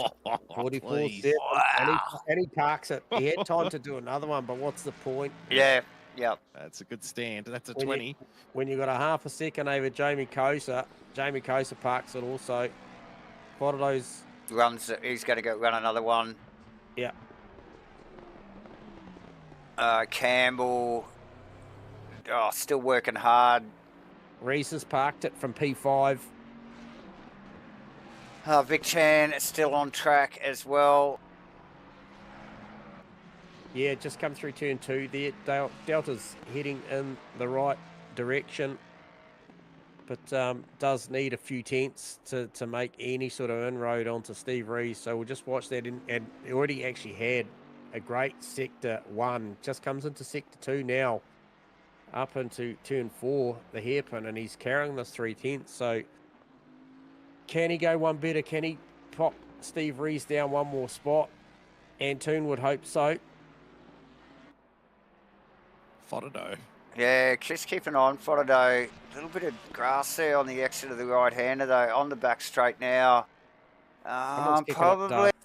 Probably had enough to pip Kale just a little bit further back there, but yeah, just the slightest of excursion there. Still making time. He's 3/10 up at the moment. Yeah, no, he's got it. The car looks just so animated, though. It does. Oh man, the I body don't know if you language boys of it. picked up on the little video Shane posted earlier today on that thing in the wet. It's Did a full graceful. 360. That's what I would call that, graceful, that move. Yeah. A graceful 360, yeah. Where he doesn't want anything There wrong. he Look, goes. what's this? This will pip Kale, won't it? Jeez, it must be close. Oh! P2. What? Yeah, it's a big lap. It's a statement lap there. The Still 40's half a hungry second. tonight at Snetterton, isn't it? The 40's strong. We've seen it from Melling leading Yeah. Pro-Am driver tonight. The Ford has got some legs. Yeah, nice stuff. Nice stuff from Fotado. Yeah, Wow. very good. So just looking at that, so Antoon over Foto, over Kosa, Kale and Reese, that takes your and then Chan. So that's all your pro elites up there, up to P6, and then Mitchie Haas still under I think just under the second bracket there. P7 over Campbell, Spence, Aerosmith. That's going to be a hotly contested battle. That Haas, Campbell, Spence, Aerosmith, Carson was in there. Macrolos showing some good pace in the Audi tonight, coming to terms with that thing. Matty Dayton's turned up here for race 2, P13. John Carter. Now, we saw him playing very much competitively with Steve Melling, Tim Nash, Wadsworth and co. So Melling got a couple of drivers between himself and Jark. So once again, tick that box already for Q2 for race 2. Riley Price in there, P20, Kenny Simpson, Phil Turner. So Shieldsy doing the job over his title combatants there, up there in P18. Nearest rival, basically, in Kenny Simpson down on 21. Phil Turner, current series leader, I believe, in P22. And return champion too, defending champ. Yeah, defending champ. Yep. So and effectively you would think potentially last season in AMS, boys. You know, I think if you back to back this thing in any class, you're probably on the move. Could be. I don't know. We have to put that to the Oompa Loompas that work behind the scenes here at Asrnz and put all their numbers and data and figures together. I don't understand it. Some kind of strange witchcraft to me, all the graphs and whatnot that come out. And all smoke and mirrors to me too. Yep. But it turns out to be pretty spot on. We generally get it right here. So it's definitely, every class is hotly contested. So if you are looking, obviously, for a league to start, if you've just stumbled across sim racing, you've just happened to watch this YouTube replay later on, and you're thinking, I wonder if I'll give it a crack. Well, this is the kind of league that you wanted to give it a crack in, because there's drivers of every level here. And every championship in, sharing a track is very hotly contested. Yeah. Week in, week out. Yeah. So I love it, trust me. Yes, and with 4 classes, so, It's great, isn't it? Yeah, there's still the race within the race, isn't there? 4 times over. Awesome stuff. We will thank, obviously, ASR. We are at ASR. Thanks, ASR, for their 2024 GT3 Series 2. Well, let's thank MATCHFIT Entertainment as well, broadcasting to you live and helping bring the series along, and as well as Race Command sponsoring the series and obviously keeping the cogs well oiled. Hit us up in the chat box. Thanks for joining us, ladies and gentlemen, tonight for the live broadcast. Hit the like and subscribe button just down the bottom there. Chat box is alive, Davo. Chat box. You know, we've A lot got of Nash heads out there. Yeah, we've got a lot of Nash fans. Team Nash. Hey, look, I'm on board. Hey, look, I tell you, I'm a bit of a fanboy. He's a couple of reasons. He's driving a Porsche for starters, J-Man. And, Well, that's the first one, absolutely. So that's a massive tick. There's 90%, And he's using And he's got my old number. Yeah, but above all else, he's doing a fantastic job out here tonight. And if you read through the chat too, Davo, another potential match fit livery out there for next season. I like where you're going with this, Warren. Mate, we don't mind the support. So DM me, mate. We'll make something happen. Well, where is that? Where is that, man? Let's have a look at this car. The official match fit racer, the Mustang. Stellar job on the paintwork from Vic Chan. Just quietly, Vic Chan's car that he's driving, the Bentley, was won the best livery competition we gave away at the beginning of the season. Look at this thing, the big Bentley. Looks fantastic, but he did also paint that match fit Mustang. Sadly, we don't have the 777 Race Command car out tonight, obviously, with Geordie, the boss Moss, having a night off, not feeling himself, a little under the weather, so to speak. But here we are, all the rest of the usual suspects. No. He's not racing, Dave. He could be feeling himself. Well, there you go. Well, if he's watching the stream, it's pretty hot out there. Yeah, it's a shame we can't do both at the same time, lads. Exactly. Going to be a lot of energy here at the start of race 2. The Truffle Pig, where did he qualify this time? He's a bit down, mate. He's a bit down. Yeah. Well, that's just more soil to till. That just makes him hungrier, doesn't it? That's exactly right. If people don't know who we're talking about, it's Mitch Campbell, the Truffle Pig. Look, he will burrow in and get things done. Out of 8th. Then we got Spence and Arrowsmith rounding at the top 10. Look, and plenty of talent after that. Look, Carso in 11th, Macalos in 12th, Dayton, Carter, Nash, Melling in 16th, top of the Pro-Am and Am guys. Wadsworth, Shields, Jarks, Simpson, Turner, Grimm, as the boys start forming up down the back straight here, ladies and gentlemen, and we get ready for race 2, another 20-minute race here, quick fire stuff, and man, we saw some heat in that first race, so look, definitely looking forward to this. Quickly go and grab yourself a bevy and get back here in front of the screen and get a load of this. Yes, Rusty? Just going to say, the field's really stretched out here, so the guys at the back just want to get a little bit of a wiggle on, make sure they're nice Antoon just pulled it up and he's slowed it right down now, so... Yep. And, quick shout out to one of our fellow MatchFit family, just typing in the chat box. So good luck and drive safe and drive well to the Warbird crew, John McDonald, Nick McIndoe, Mark Mudgeway, and your co-drivers about to embark on the 24-hour race. Yes, definitely. Which track? I believe Hampton Downs, I think. And Hampton Downs, but where we are right now is the Asrnz 2024 GT3 Series 2, Round 7, Snetterton, Race 2, ladies and gentlemen. Antoon, Frodo, Kosa, Kale, Rees, Chan, Haas, Campbell, Spence and Arrowsmith, rounding at the 10.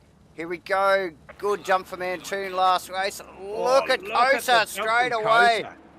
Immediately. Good battle with Kale and Rees down the back here. And look, side by side. Frodo forcing the issue immediately on Can he get across and cover? Oh, very close start. Felt like very close. Drive through for Ethan Kale, out of position off the start. Oh, no. It's currently sitting in 4th position. Oh, he'll be dirty. That is Rees just tucked in behind him. He's released. Yeah, Mitch Campbell up in a couple of spots, mate. He has, he's pipped... Chan in trouble here. Campbell's passed. Oh, yeah. Look at the back of the field here. These guys fight through. We saw this in race 1. Very tidy start to the... And then the gloves were off for lap 2. Oh, look at this, Matty Dayton, Macrolos, Carson, John Carter. Oh, and it goes bad for Dayton. He's just had a little bit of contact with Sam Carson. Polystyrene's gone everywhere. Steve Mellon managed to grab Timmy Nash off the start of that race too. So. And look at this fight. Carter smack bang in the middle of Carson, Makalos, Melling and Nash there. Look at that group. Again, it's just like, they just picked up where they left off in race 1. Oh, contact from, that was Shields in the background there. Yeah, that was Shields into That Wadsworth, just mate. concentrated there a little bit into that little snappy little right-hander after that nice little sweeper left after the bridge there. As they run across the line, lap 1 and 2 now. Frontado had given him a good crack in the first couple of laps. Wasn't able to hold Kosa. Right behind him, Kale back in the pits with a drive-through. As he pulled out, he might have pulled the pin actually. Vic Chan up in the 6th. Haas. Yeah, I think Ethan making the decision to drive through 20-minute race. He's not really in the championship contention, so probably just pulling it up, get a rest in for race 3. Yeah, save the tyre. Oh, contact Shields and Dayton coming out that hairpin. We've seen a little bit of argy-bargy through that hairpin throughout the evening so far. Expect it to continue. It's a big invitation area for an overtake. It's Dayton round the outside, 2 wheels off in the grass. Shields retains the inside line. Shields in the walls. Shields in the walls, isn't he? Yep. That's a... Gets a better run here, though, out of the next hairpin. Dayton still side by side, 4 corners now. This is the 5th. Back, a couple of McLarens here. Gets around the Equal outside. mark. Around the outside there's beautiful pass. Who's that tucked up in behind him? That's actually Kenny Simpson in one of the That is Mustangs Kenny there. Simpson. Yep. He and Shields obviously Oh, involved he in worked. the AM battle for the championship. So a little toing and throwing going on there, ladies and gentlemen, from Shields and Dayton. Dayton off the couch and in the car. And, geez, he's making a show of it straight away, isn't he? I reckon he thought, I could do better than that. Yeah, And he's amongst it. he's jumped in and he's right amongst it straight away. Turner on Jacques there as well. Yeah, and Melling's still stuck reading the part number on the back of John Carter's McLaren yes, boys. yep. He had 20 minutes to try and work that out last race, and looks like he's just picking up where he left off. So Dayton actually back on the back of Grimmer now with Shields, with the pressure of Shields as well. Yeah, Uncle Joe having a great opening part of this race here too, boys. Good start, good start. These guys are hungry though. Oh, as we just Dayton.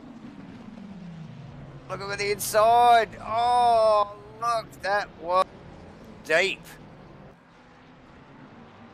Keeps it together. A little bit of contact. I think it might have been from the Simpson Mustang, just nicking the front guard on the way through there. But from downtown, Dayton on Grimmer. Grimmer coming out unscathed, thankfully.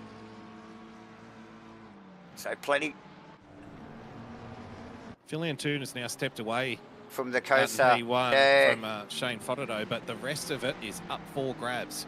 Shane Fodado followed by Jamie Kosa under a half a second, followed by Rees under a second, followed by Campbell under a second, followed by Chan under a second, followed by Haas just over a second, followed by Arrowsmith under half a second.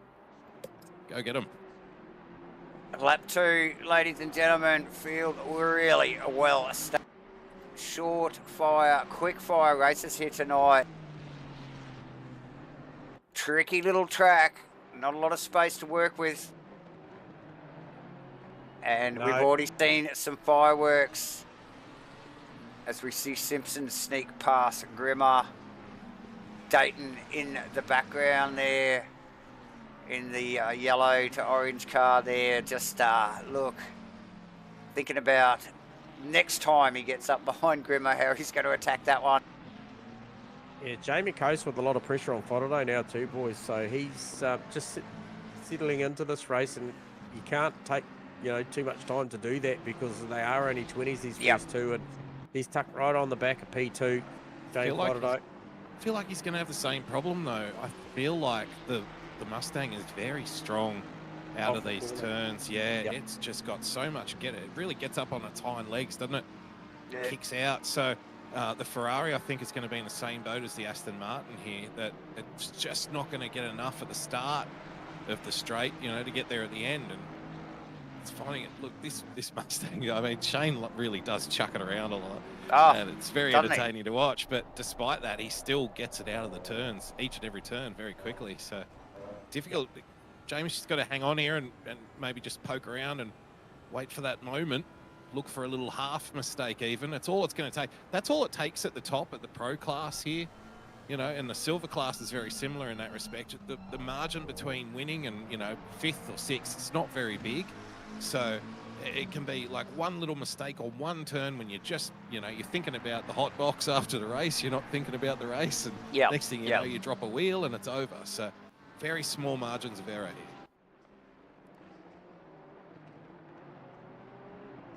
Look, a little wide there. Fodeno just kissed the grass on the exit onto the front straight. But look at the drive. It just kicks away. The Ferrari's not gaining. It's still falling behind. Yeah, even though it's under the wing of the Mustang, it just hasn't got the punch. Good battle forming too, boys, between Tim Nash and Steve Melling. So Melling sort of just fallen a little bit off the back of John Carter in the last half a lap. And he's got plenty of company with Tim Nash in that 66 Porsche. So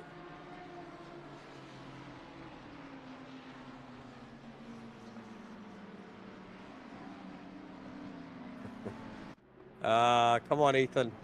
Come and show us what you got for race 3, buddy. You've probably got an extra 3/4 of a set of tyres left in that thing. Yeah, that's right.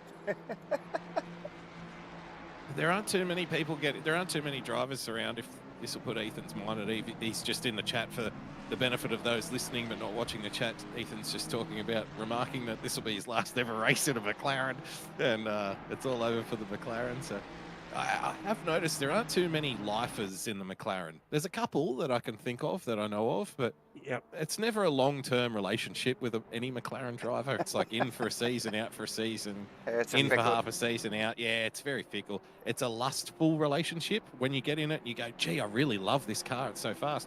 And then you get halfway through, you know, you're waking up every morning looking at the McLaren, and it's not the same. Kosa, boys. Kosa starting to mount an attack. Great to hear that, Ethan Carl. You'll be back for race 3. We appreciate that, mate. Love watching you out on track. Now, look at this. He got the good run. Kosa got the good run out of the final 2. But once again, look at this Mustang. Just pull a few tenths. You make it look good, Ethan. It may be a horrible car, but yeah. Nothing's looking as good as the Honda tonight. It is just do a 45, little on board with N2. Last lap around, fastest lap of the race. It's just ridiculous. Yeah, he's so far out in front. We've barely got to talk or watch the guy. He is just on rails here tonight. Can't wait to have a chat to Maverick, aka Phil Antoon, at the end of this one, or the end of race 3, because he's on the current trend. Going to clean sweep this one. Going to put the hex on him, but Kosa now looking up the inside of Fodeno through that turn 4.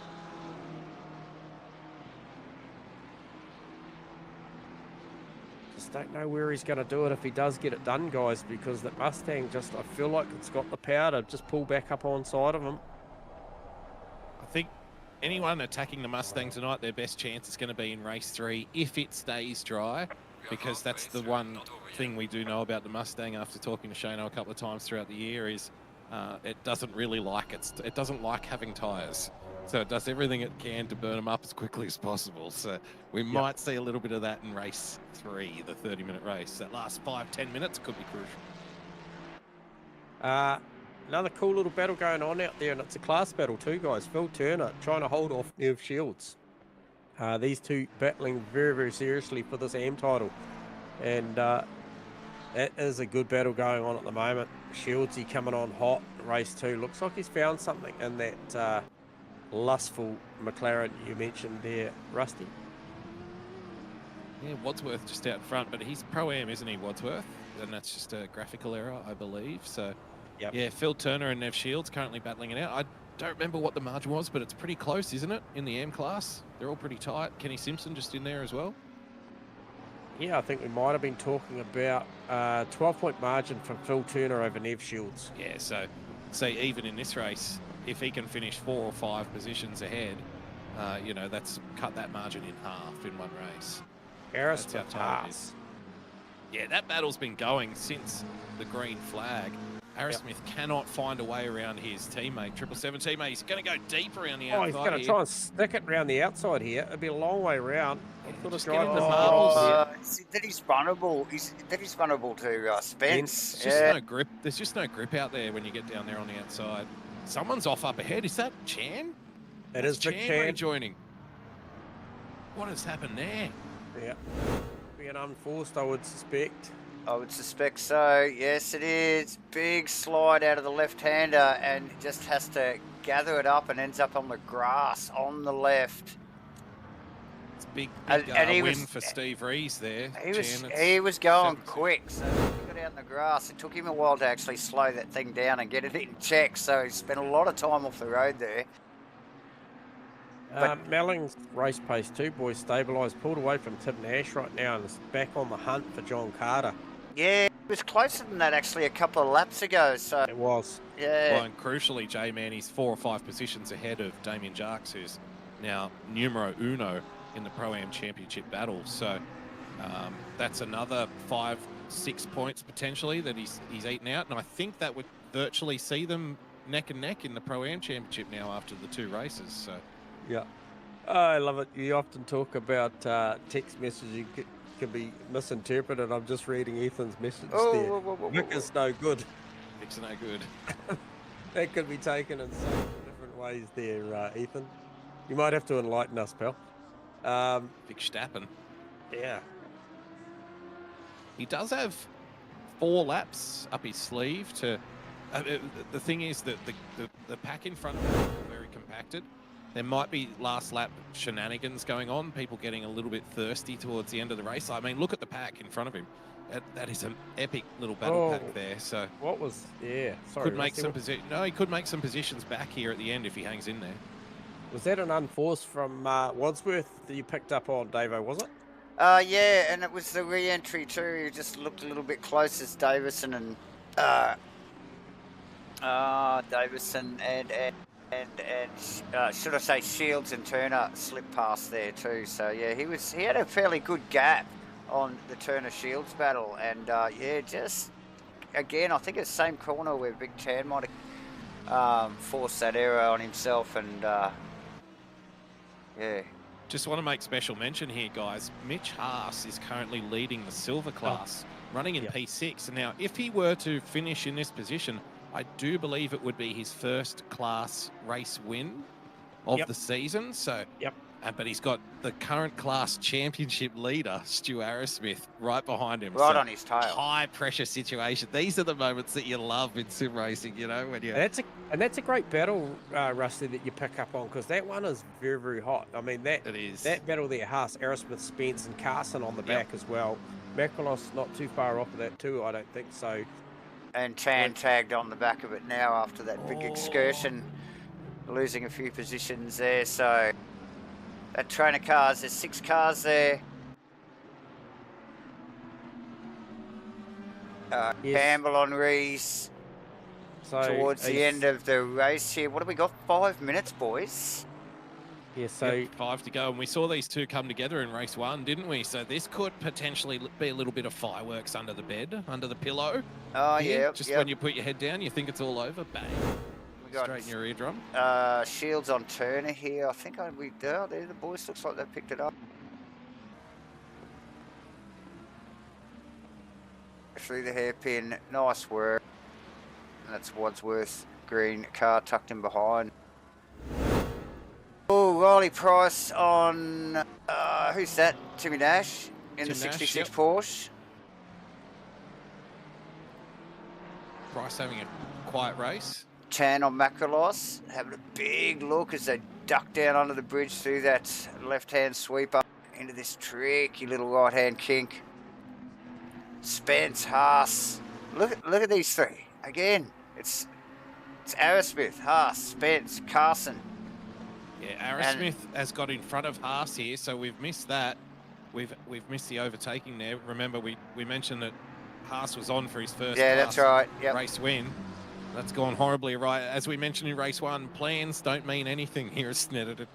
Everyone's got a plan until they get punched in the face or they drive at Snetterton. Yeah, Just looking at that data too, Rusty's had 3 class wins this season. Has he? Mitch Haas? He has. Yeah, Oh, yeah. there you go. He had Suzuka. He lovely. outperformed everybody in race 1 and race 2. That was another super sprint round, so he's obviously favourable to the super sprints. And then Paul Ricard, race 2, he was top class car there, and we have seen him coming on of late. Yes. With a lot of form. Obviously a DNF. The first half of the season was the first half of the season was a challenge, I think. Yep. But he is, he's adjusting well, and the pace is starting, the talent's starting to come through now. It's good to see. Kosa with 3 minutes to go, starting to really heat up on Chan on Makalos. Makalos still has the nose of that Audi in front, but that went on for a few corners there. Chan out of it now. I'm sure he'll have another crack. And Tim Nash still holding off Riley Price, and Riley Price has been absolutely peppering the rear bumper of that Porsche for the last 4 laps.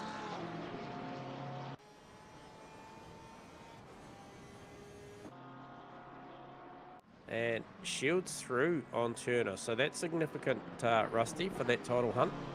He did. Absolutely. He did make it through finally, so nice work. Yep. He worked hard for that one. That Campbell on Rees gap is now down to under 4 tenths. It's very, very close. And if you just look in the background there too, I think it's Dayton now on Simpson, but after getting past Grimmer, so Dayton slowly working his way through the. This is sorry to interrupt, Davo. This is where Campbell and Rees. This is where we saw their incident in race 1. I have noticed this Ferrari with Mitch tonight. It really is so strong compared to all the cars around it, into that hairpin and out of that hairpin. Yeah, very much. I don't know so. what. Yeah, you've noticed it too, right? He can brake so But much later, and he's out of there so much faster. And I don't know if it's a setup thing or a Ferrari thing or whatever, but it's noticeable.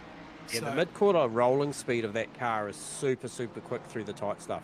Yeah, right. And he really exploits it through there, and he just makes a ton of time. So with 1 lap to go after this, if it's going to be anywhere, it is going to be there, I suspect. So not as big a margin this one here for Philantini. Finished some 8-something seconds up the road in race 1, but he's currently got 3.2, 3.3 over Shane Fodado, who has got a whole lot of pressure still from Jamie Doing Kosa. a hell of a job, though. Yeah, he's on the defence demolition at the moment, trying to hold that Ferrari back. Both of them right on the edge of the real estate there. Flirting with death here at Snetterton when you go on those runoffs. And this must be frustrating because Kosa, once again, another Ferrari like Mitch Campbell, looks so good at the middle of the apex of the corner. Keeps the flow of the car going. But then this Mustang just pulls away down the straight. Something that we saw at the start of the season, and I think the BAP kind of sorted that out a little bit going forward. But it's clearly back to having its horsepower back, as we just see Kosa run incredibly wide out of turn 1 there. And look at it here. Look, see that, like J-Man mentioned, that mid-corner speed. Yep. It's imagine, driving fast around a turn and then having a bus sitting in the middle of the corner, and then the bus takes off and you're stuck there. And it's quicker than you. It's so quicker it's than a you. pain in the Going ass. out of the corner. Yep, Carson Spence heating up too. They'll all be fully aware this is the final lap, so it's now or never. If you've got something, let it rip. Make it work, yep. So yeah, plenty going on there all the way through. Still got Price tailing Nash. Simpson on Date down at the back end of the... Kosa on Fodado. This has gone on the whole race. Again, the McLarens sticking together though, don't they? They stick like brown stuff to a blanket. The McLarens tonight. There's 4 of them in a great big pack. I think they qualified. All 8 of them were together in race 1. So it's a bit ridiculous with the McLaren. Yeah, but that mid pack again, Aerosmith, Haas, Spence, Carson, Makalos, Chan is next level again. Oh, Kosa close again. Antoon's probably going to roll across the line very shortly, but just watching this, Jamie Kosa, he understands that this is the last opportunity. Gets a little loose on the outside, coming down the... Shane goes deep. Oh, it's on. He'll have it's going the to be a horsepower here drag to hold race. him off, boys. Wow. Antoon across the line. Pressure moments. Takes another big victory. Fodado hangs on just over Jamie Kosa. Steve Reese defends Mitchie Campbell for P4, P5. Stewie Aerosmith did a great job that one there. Had a lot of pressure from Haas, Spence and Carson, but manages to come through there pretty good. So after that, we do see the Macrolos battle with Vic Chan holding off there for the top 10 as Costa Macrolos. Carter Melling, that was a great battle right throughout that race for 12-13. And then Timmy Nash holds off Riley Price. And then Jark Shields, Turner, Wadsworth, Dayton Grimmer, and then Kale into the pits, just reserving an extra set of shoes for this next one. So expect Ethan Kale to have a little bit of rubber up his sleeve for race 3, boys. Wow. So that was a lot cleaner race, but damn, the pace was hot. Wow. It was hot, yeah. Those it was guys super competitive. really in a groove, weren't they? Fodado's having a night out tonight, gentlemen. He's currently running, is he P4 in the championship or P3? He's looking solid, eh? Oh, well, I think he's clearly P2 on the night so far. I think you might find that Fodado is actually running out of P3 in the title now, I think. Yep. Hang on, P4, Antoon's back down to P3. Obviously, that's subject to change after what we've seen 2 very successful races out of Phil. Yep. But and Antoon on the recovery in the championship, doing the best possible win-win. We'll be looking for another win in race 3. P3 for the round honours tonight. I think it's still pretty competitive. It's going to be Jamie Koza, looking good to me, currently running in P3 for the night. So, look, there's battles up and down the field. How about the silver class battle in that race, guys? That was epic. Yeah, and Aerosmith doing a great job for his championship hunt as well. So he's doing everything he can on a night with the absence of Moss and Robinson. Yep. So Steve Melling, another great job. You know, we talked to him at the top end of the stream. He was about, he ticked off that quali. Obviously, Tim Nash out-qualified him that one there. But Steve-O managed to get him off the line and then went on the hunt behind John Carter again. Tim Nash followed him in back in P14. But it's more importantly is the 2 cars in Tim Nash and Riley Price that he put himself and his championship combatant of Damien Jones, aka Jarkus. So who recovered quite well, because I think he was a couple more positions down than that. So he must have got to work the second half of that race.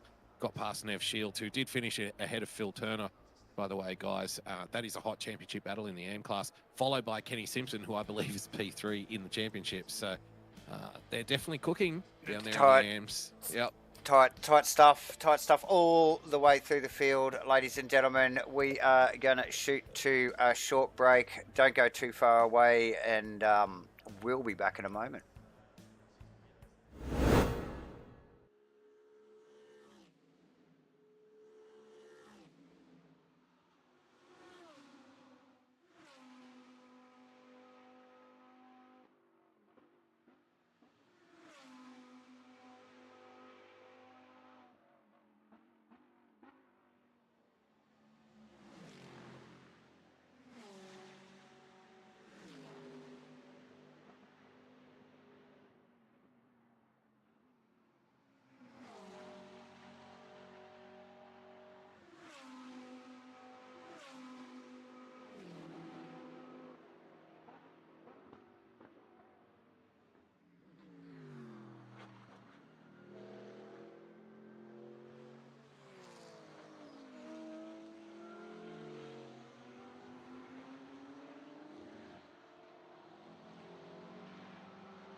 welcome back, everybody. After a short intermission, we're about to... I think the boys are already rolling out for Quali 3 here at Asrnz's 2024 GT3 Series 3 Round 7 at Snetterton.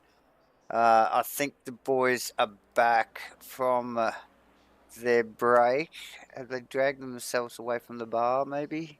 How you doing, boys? Yeah, mate. Yep, we're all here. Rusty, Davo. I was sorry, I was just intently looking at the talked about the attitude and the I guess the demeanour of what's going on with the drivers out there with these qualifying sessions, 3 quick fire qualifying sessions, and Tim Nash was first car out in these Pro-Am qualifying sessions Again. for 7.5 minutes. And no, this time it was Steve Melling, jumped the gun, got out there. We saw him wait a little bit Q2.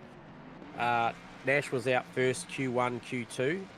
This time Steve Melling's out, and he's got Kenny Simpson close behind him, followed by Tim Nash. So not too far apart, but yeah, certainly the gamesmanship starts right from this point, from the quali. You know, we talked to Steve-O earlier on, could hear how nervous he was about that qualifying session. We've got another dry session, Rusty, out here. Tyre's going to be going to be on the tip of a few drivers' tongues here. Definitely. Yeah. I can imagine that at least a couple drivers would have burned up some rubber earlier in the night, just expecting a wet session. We still might get a wet session, by the way. The last race tonight starting at 10 p.m, so it could be a night wet session, which would, you know, render all of this conversation null and void. But yes, there will be some tyre concerns out there currently at the moment. Yeah. People would have spent a little too hot earlier in the weekend, and now you have to pay for it at the end of the weekend. Yep. Right? So yeah, and in the long race too, mind you. So correct. Plenty going on. Like J-Man mentioned, Melling, first car out of the pits here in Q1. Look, to one qualified, he got pole position in his session twice. Q1, Q1. Nash took it Q2. Yeah, sorry, for class racing. Yes, Steve-O certainly the first Pro-Am car home both sessions so far. So he's been the class of the field in that category tonight. Yeah, just the 2 drivers tonight in Pro-Am. Melling and Jarks. So these will be your 2 championship leaders clearly by the end of the night. So definitely, like we mentioned, a night to pick up points here. It's a little thin. So big movements I expect when we look at the championship table next week.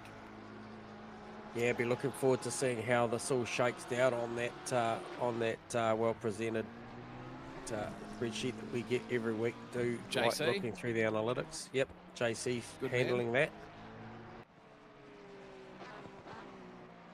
Back to the action on track. It was interesting you mentioned about Melling coming out first in that Pro-Am battle here in the last qualifying session.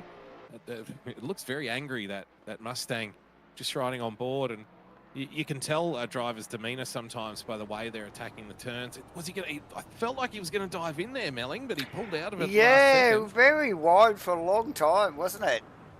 47.0. Basically identical to the time that he qualified on for Q2, guys. Straight away, too. And look, Simpson chasing him there with the 27.4. Simpson will be happy. That's Simpson's best for the night, without a doubt. Nash, obviously, not too far behind with 7.6. Shields tucked in. Turner. Where's Jarks? He must be there you go. He's non-classified lap, guys. Oh, okay. Got to cut that one, so you'll have to rinse and repeat. So, yeah, critical to get the banker in. Jarks will well know that, and will clearly focus a little bit more intently, I think, for this lap. Got two more shots at it, right? So, you know, the reality is there's an outlap and 3 flyers for these sort of 7.5 minute sessions. So he is looking good this one though. I've just been tuned into the OG Asrnz Lambo, and he's certainly attacking the lap, but maybe just the one before got away on him a little bit somewhere and just picked up that track cut. So possibly. A little wide of the apex there. Just look at that Simpson. Oh, got a wheel off the road there into the grass as he entered that first of multiple apexing right out of there. Second to last turn. Let off a little bit. He's still got a bit of pace, so chasing Melling the carrot in front there. Provisionally pole position on the board there. Good ploy. I think it's a good strategy from Kenny. Get out there and, you know, Steve-O and another Mustang. He could try and see the attitude, the brake marks and the apex, you know, that Steve-O takes and try and go with him. Wadsworth. Yeah, he's on a number. He's on a big number. Oh, that's close too. P2. And Damien Jones, yeah. Yeah, he's definitely on the improve. He's definitely lowered that margin, that lap-to-lap margin that Melling's had over him tonight. So maybe looking for an improved performance. You can definitely correct, as we've mentioned before, race 1 and race 2 are for half points, race 3 is for full points. So you can definitely correct a race 1 and race 2 bit of bad luck in a good race 3 in these formats. It's definitely worth keep pushing, you know, even if you don't do so well in race 1 or race 2 or both. You definitely just keep pushing on for race 3. You don't know what you can salvage for the weekend. It's only a couple of positions behind Melling now, so should be challenging. He'll be around.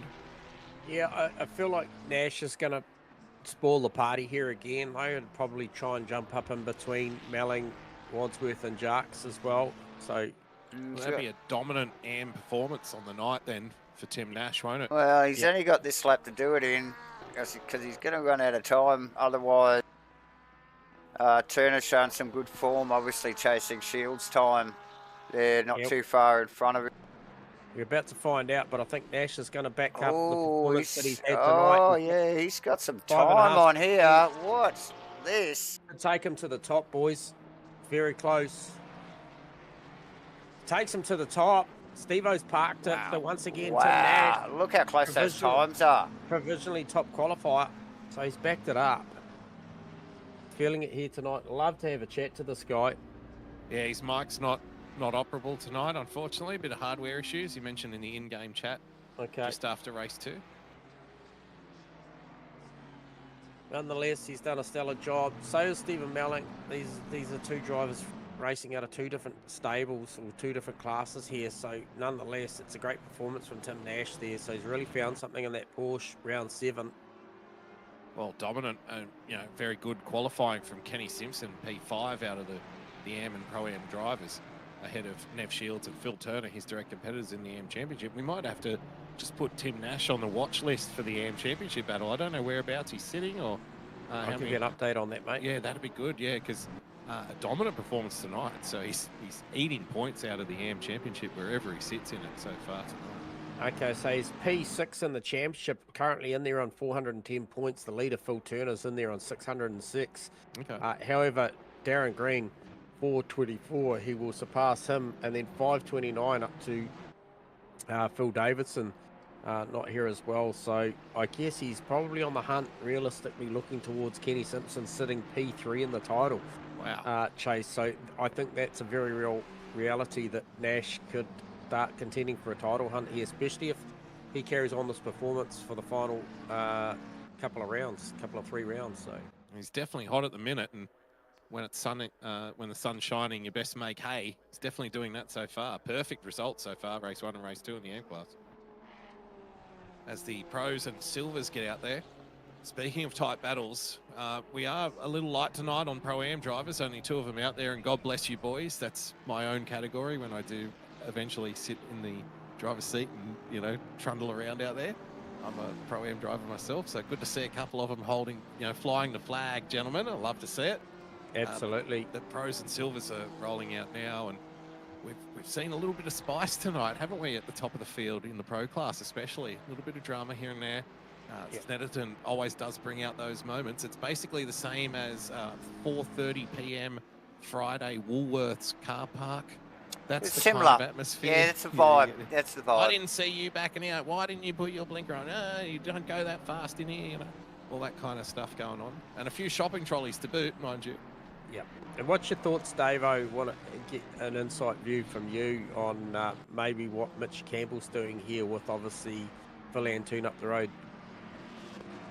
Oh, look, I think very similar to what we saw Simpson doing with Melling in the first phase of qualifying there. Just, you know, using, as the lights go on, using the Antoon Honda as a bit of a carrot, chasing those lines maybe a little bit, and yeah, it'd be interesting to see. So Campbell's second car on the road there. Yeah, I was just going to say, Antoon has been the first driver out every qualifying session Yeah. so far. I wonder if those guys who are first out, because we saw Melling intentionally go first out there ahead of Tim Nash in that last qualifying session just gone. I just wonder if they've figured out, well, maybe I get an extra lap if I go out first. I wonder if that's what we're seeing here. Possibly, because we did see Nash in qualifying 2 go across the line with a second to go or something. Correct, yeah. Very, so I wonder very if close. That's the thinking. Yeah, I made my way to the fridge just in the short break, guys, and I will let you know I did a little bit of an Indian rain dance on the way to the fridge to pick up another chip, and so it'll be interesting to see if that plays a part tonight. Yeah. Now this is critical. Was the fridge open when you were doing this, or was it closed? It makes a difference. It does. My fridge is always open. It's always open. That's good to know. There you have it. Nice little chill in the J-Man kitchen. Could be bringing on the rain here in race 3. Apparently we've still got 2 minutes and 30 seconds left in qualifying, and Phil Antoon is unstoppable tonight. Yeah. 6/10 up on the competitors. There has been some chatter in the paddock, gentlemen. I've been wandering around out there talking to the guys in the production van, and the guys in the production van are always picking up on gossip, and they have mentioned that the chatter out there is the balance of performance, balance of power is in the Honda's favour tonight.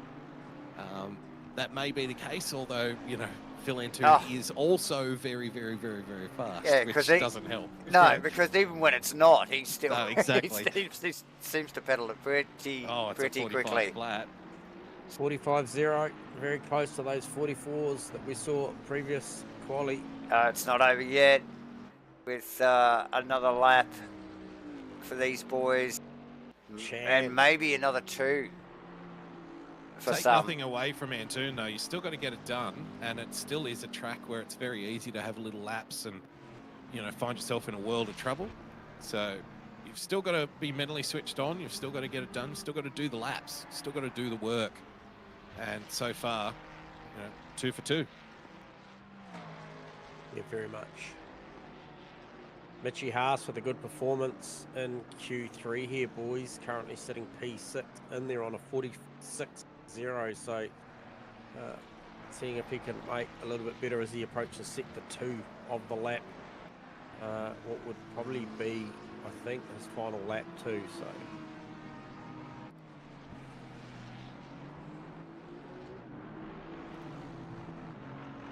Jamie Koza looking fast again, but it does look like it's dancing right on the edge, that Ferrari, at the moment. Trying to squeeze every last 100th of a second out of every turn. It's really dancing with death, corner to corner. Right, you know, just grazing the grass, touching the sausages, just so close to the edge. You can clearly see that he's pushing the limits of the car on the track, but you look at the delta, and it's not enough to reel the Honda in. On that, guys, too, 15 seconds to go. Kosa's going to get a lap. Hale's not. Chan's going to come perilously close. 7, 6. Reese will get another one. 4, 3, 2. He's got it. 1. Oh my God, it started. He just got it last Who was lap. that? Campbell? That was Chan. Yeah. So guys that are out already: Ethan Cale, Mitchie Haas, Aerosmith, Carter, Dayton. And there you go, confirmation. The people who were first out in qualifying had enough time, just enough time to get one more in. Yeah. And can you make it a good one? Jamie Kozer's making it a good one. He's 3/10 up. Would put him on pole if the lap were to end now, although Phil Antoon's starting to claw back, fight back. I think we're going to have a race on our hands here, gentlemen. I think so. Yeah, Reese on a much better lap too, as he just comes through the mid part of sector 2. I think I just saw a little bit of lightning off in the distance there. Still dancing. Oh, Really? chance off.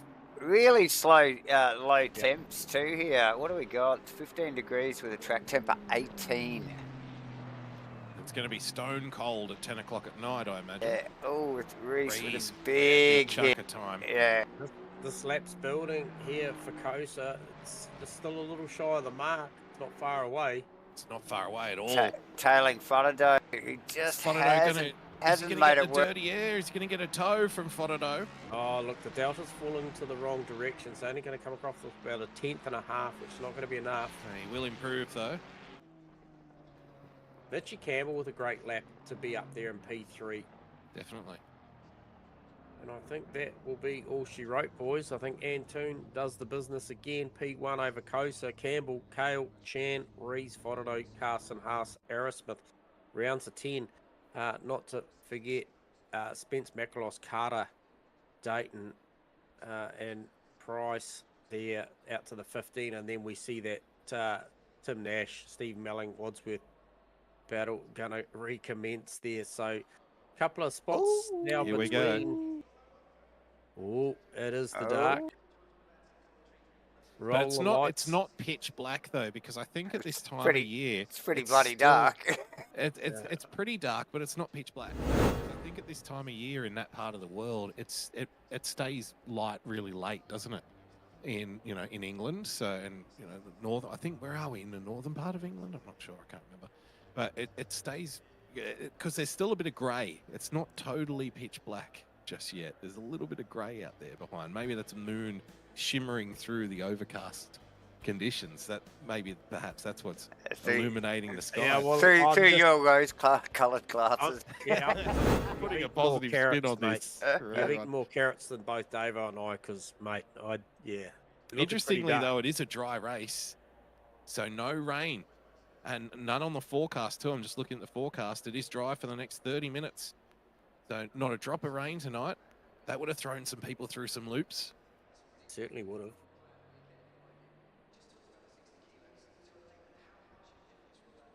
So this will be an interesting one. 10 more minutes required from the race duration now. And tyres will be very short in supply now, viewers. So 4 sets of tyres that effectively have to do 3 race runs and 3 qualifying sessions.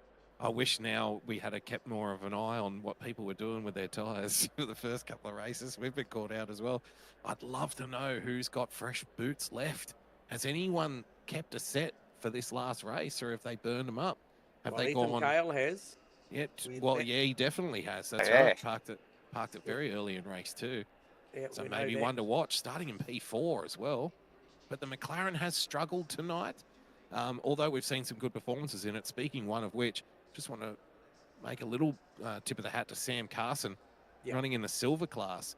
I think he's had about a P3 and a P4 in class so far tonight. I can tell you a little bit of insight, a little bit of paddock gossip, guys, that Sam only officially started practicing for tonight's event about 2 or 3 hours before qualifying started tonight. So he's, just slowly improved throughout the night, his nose clean and banking some more ultra valuable points in that ultra competitive silver class. Yeah, good stuff. Good little insights there. Obviously, Rusty doing the business behind the scenes, finding out a bit of info. So we love that. The MatchFit crew hard at work, just trying to find out all the goss and all the little bits and pieces, so that we can turn up here with the best amount of information. And unfortunately, we don't have a full-time gossip queen. Ted Kravitz is already employed, so couldn't get hold of him to spread news and carry a little notebook around in the paddock and find little gossip pieces for us. So unfortunately, it's up to us, but we do okay. I reckon the peanut jar would be empty if he was here anyway. So. Chocolate coated. Yeah. Mitch Campbell starting from P3. Best qualifying for the night for Mitch, I believe. I think it was P4 before this. So a couple of very quick steerers just up ahead. I feel like Jamie Kozer's just that gap to fill we've seen from race 1 to race 2 and now to qualifying in race 3. It's just slowly been pegged back. Still got a couple of tenths up his sleeve, don't get me wrong. But definitely the pack is, kind of ranging in, aren't they? And that margin just getting ever so slightly less. Going to be hard to topple him though. Looks in great form, and that Honda just looks so slick. Again, a lot's going to depend on who's done the work tyres-wise, who's got enough in the bank, who's starting on a fresh set. Have you gone quali race, and used all 4 sets already? Because you might be in trouble. Yeah, and I like what you're saying there, Warren Baker. I think Ethan Cale is a good option here for a stronger finishing position. However, he just needs to just be disciplined off the start. Make sure he gets that start procedure bang on the button. Obviously, we've got the luxury of sky cams and stuff here, and he was certainly up on the wheel pretty heavily for the start of that race too. Hence why maybe in-game race control pinged him for a little bit out of position there. So if he's got a tyre underneath him, he probably can afford to be a little bit patient. An extra 10 minutes running here in race 3 is going to see probably some pretty spent tyres at the halfway mark. So 15 minute, I reckon we're going to get in a good insight, guys, to who's got what rubber left underneath them. How much is the Ford going to suffer at the end of the race here in race 3? No, I think it's a legitimate concern. I reckon Faraday spent his credits last race, mate. Well, and the Ford spends a lot of rubber every lap getting out of those turns. That's why it's so strong coming out of the turns. But you got to pay for that, right? You got to pay for it at the end of the race. So Jarkus, this could be the one then for Jarkus to get a little bit back from Melling in that race in the Pro-Ams tonight. If he can just be strong, keep his tyres clean, you never know, the race might come to him at the end there if that Mustang is as, hungry on the rubber as we all have been led to believe it is. And earlier in the season, we spoke about, and potentially even in a previous season, about the Porsche getting a second wind, so to speak, that we used to hear from drivers on the tyres. I wonder what that will do for somebody like Tim Nash. Right is 30 minutes enough to get the second wind? Definitely. All these questions, and we will know soon enough as the boys round the second final corner and start to form up. Antoon controlling the field around the final corner. Thanks for tuning in tonight, ladies and gentlemen, and chatting in the chat box. Keep it going. Hit the like and subscribe. You have joined us for Asrnz's 2024 GT3 Series 2, brought to you by MatchFit and Race Command. Antoon, Kosa, Campbell, Cale, Tan, Reese, Fernando, Carson, Field's formed up well. And Aaron Smith to round out the top 10 usual suspects, and we are off again. Antoon with the jump in that Honda. Good clean start. Cale again running up beside that Campbell's car in the background. Contact with Reese. Look at Reese and Faraday. and Reese going at it side by side. That's Tan's car, the big Bentley in front. Reese is around. Oh, it's messy. Oh, that's going to be dangerous there. That's going to be chaos back there. Oh, man, that is busy. Spence, Price, Macrolos.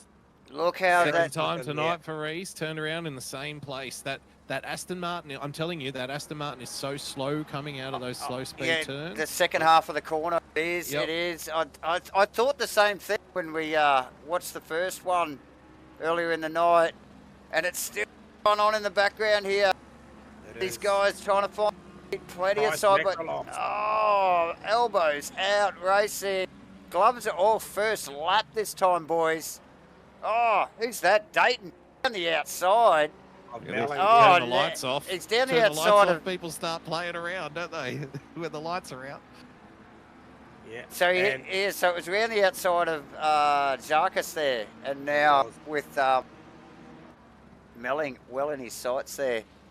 So straight away, Antoon checks out again. Coast are trying to go with him. They've already put a 1.3 air gap between themselves and Mitchy Campbell, Ethan Cale and Vic Chan. Obviously the expense of Steve Reese coming together with Fodderdo. Saw Fodderdo make a definitive lift off the accelerator through turns 3 and 4 to give that position back to Reese. A little bit of a redress. He has recovered okay, I'm going to say, Steve Reese. He's currently running in P9. He does have Carson, Smith and Spence ahead. So the car in the silver class. The car didn't go all the way round, so he's recovered really well, he's very lucky not to turn into a pinball in those situations, though, coming out of that kind of for turn sure. And I think whole field behind you. Yeah, well, I think Fodderdo copped it worse than he did, and as we just see Fodderdo out on the grass, out on that bouncy, bloody oil field there. Carrying some damage then, I suspect, that Mustang. Oh, quite possibly. And that is Makalos. Just reminding him he's got a bit of damage and he is slow. Oh, it's such a shame for Shano. He's had such a good night, really strong performance. He's just been newly promoted into the pro class, as we know, gentlemen. He's come up from silver and running really strong in the championship, having a good night. And he's got a little bit of work to do now to salvage what was a promising weekend a mere 3 minutes ago. Yeah. Yeah. And, couple of laps in still. Also class battle, current AM series leader Phil Turner down there in 23rd. Nev Shields 22nd. So Grimmer, Simpson, Wadsworth and Nash all getting the better of those championship leaders at the moment. And Melling just losing a spot also to Matt Dayton. So next car, Melling is his championship contender of Damien Jones. So plenty going on early. We were talking about the long game on tyres. It's already shaking out already that it's going to be as hotly contested as the first two, if not more so. Yeah, so just picking up on the replay of the Dayton Melling pass. Melling a little wide in the Mustang, out of the right-hander. Just had a little bit of... Another one off, car 42, Davo, sorry to interrupt.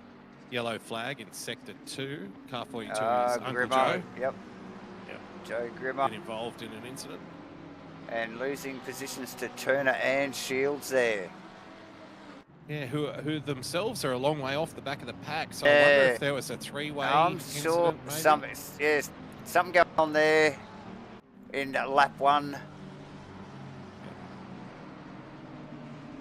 Mitch Haas has run into some trouble. He must have been caught up in that lap 1 incident between Fodderdo and Rees, perhaps. Finds himself down in P19 again. Just a little bit of bad luck this season for Mitch Haas. His first season in Asrnz. Newly crowned member of 777 Racing, of course, as well, as we mentioned previously. Definitely got the pace there. Experience. Yep. Yeah. It's a learning experience in ASR. Every league is different. Every championship you drive in is different, and all your competitors are different. But he's definitely got the pace. A little bit of bad luck here and there. Cale, Vic Chan's position there, guys, too. Vic Chan just moving up to P4 over Ethan Cale. So very similar to the move from Dayton on Melling there with Cale. Big wriggle out of the right-hander onto the back straight. And easily round for Vic Chan. Flash of the headlights from Cale just going, you cheeky barker. Yep. Steve Rees in P9. Vic Chan is currently P2 in the championship before we started tonight, running in P4, so he'll make a big chunk of points on Steve Rees here. We do expect Phil Antoon to be right back in the championship battle. Oh, look at the run from Rees on Spence, though. Yeah, he's got it done. Just gains another position. Every position is here for Steve Rees in this final race. Current championship leader. Oh, okay. So there was a little awkward moment there coming out of the final corner there with contact. Fodderdo rotates Spence. Oh, boy. Contact was made between, it looked like... Couple off in front, that's Rees. And oh, no. In the front. We're going to have a look here at we go. That is a shocker. So, okay, so look, Aerosmith got tangled up with whoever Rees just passed before that down the start-finish straight. And that's where it started. Rees was in between those two, had been battling it out. And then that's Fodderdo coming up and turning not sure which car that is. Anyway, and then then Stu. It's weird. Stu almost looked like he had a hardware failure. He Like did. He was went going straight ahead. on. Yeah, straight ahead and slow, which forced Reese to the outside. Wow. Awkward moments. When it goes wrong, it goes wrong. See, tonight was the night for Rees, who's just taken the championship after the DNF for Phil Antoon in the last round at Spa. Tonight was the night to capitalise, and it just hasn't worked out. There's been bad luck, you know, incidents. It's Snetterton. This is what happens here. Phil Antoon is currently leading race 3 after winning race 1 and race 2. He'll be right back in the championship battle. Yeah, he's looking for around about a 400 point. It's going to be huge. Net grab here tonight, and then without doing the calculations, these competitors have had bad luck, and that's the thing. He's going to make some ground back.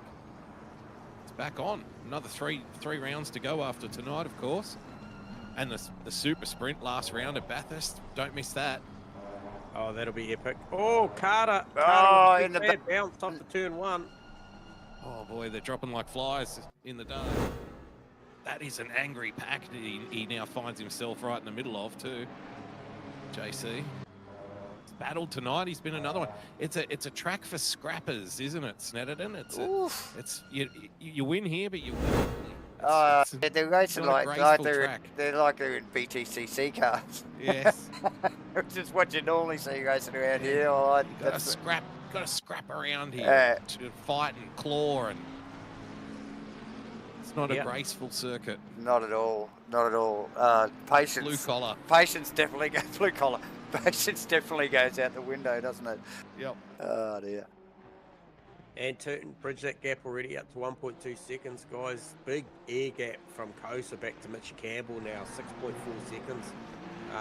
Hale very, very much still in touch after the pass that Chan made on him. He's stuck with him.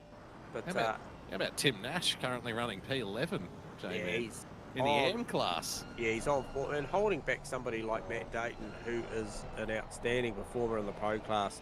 Obviously late turn up tonight, but was there for race 1. Bit of bad luck in there now, putting a lot of pressure on Tim Nash, so he'll make him earn this one.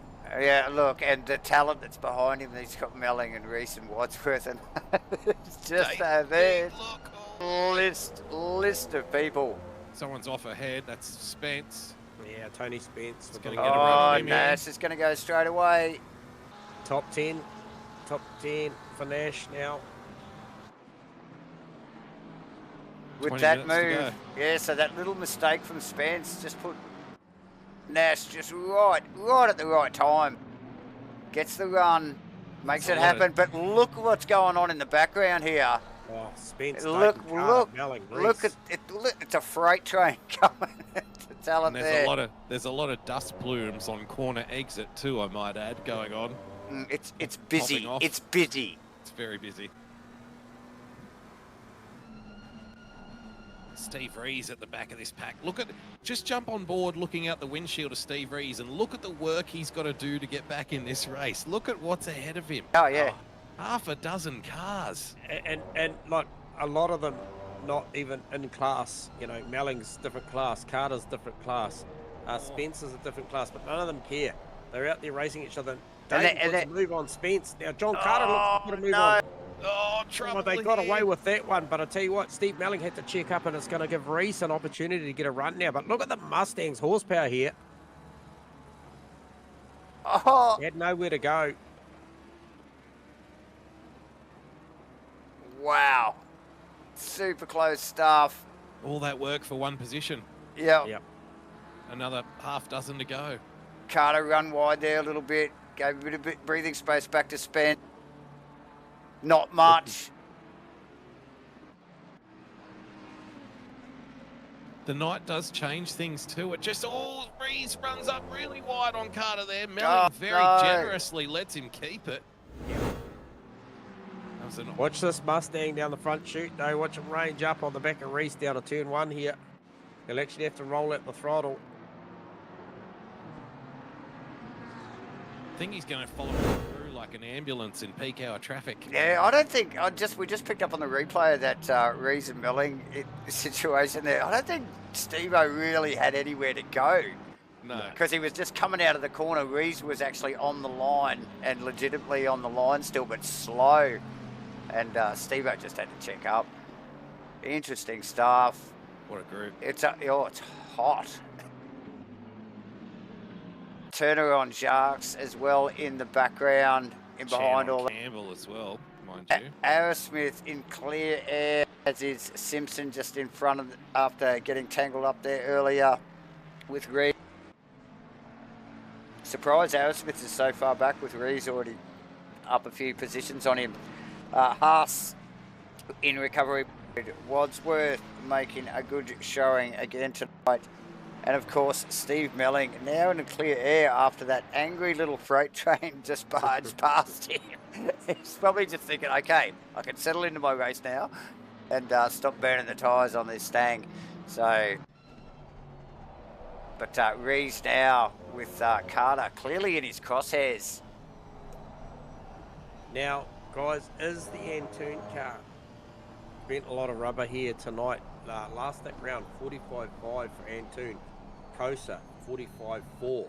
And well in touch, 0.7, 0.8 of a second behind him going with him. This is probably the smallest margin we've seen at what will be very shortly nearly halfway into this race. And he's still inside the second bracket.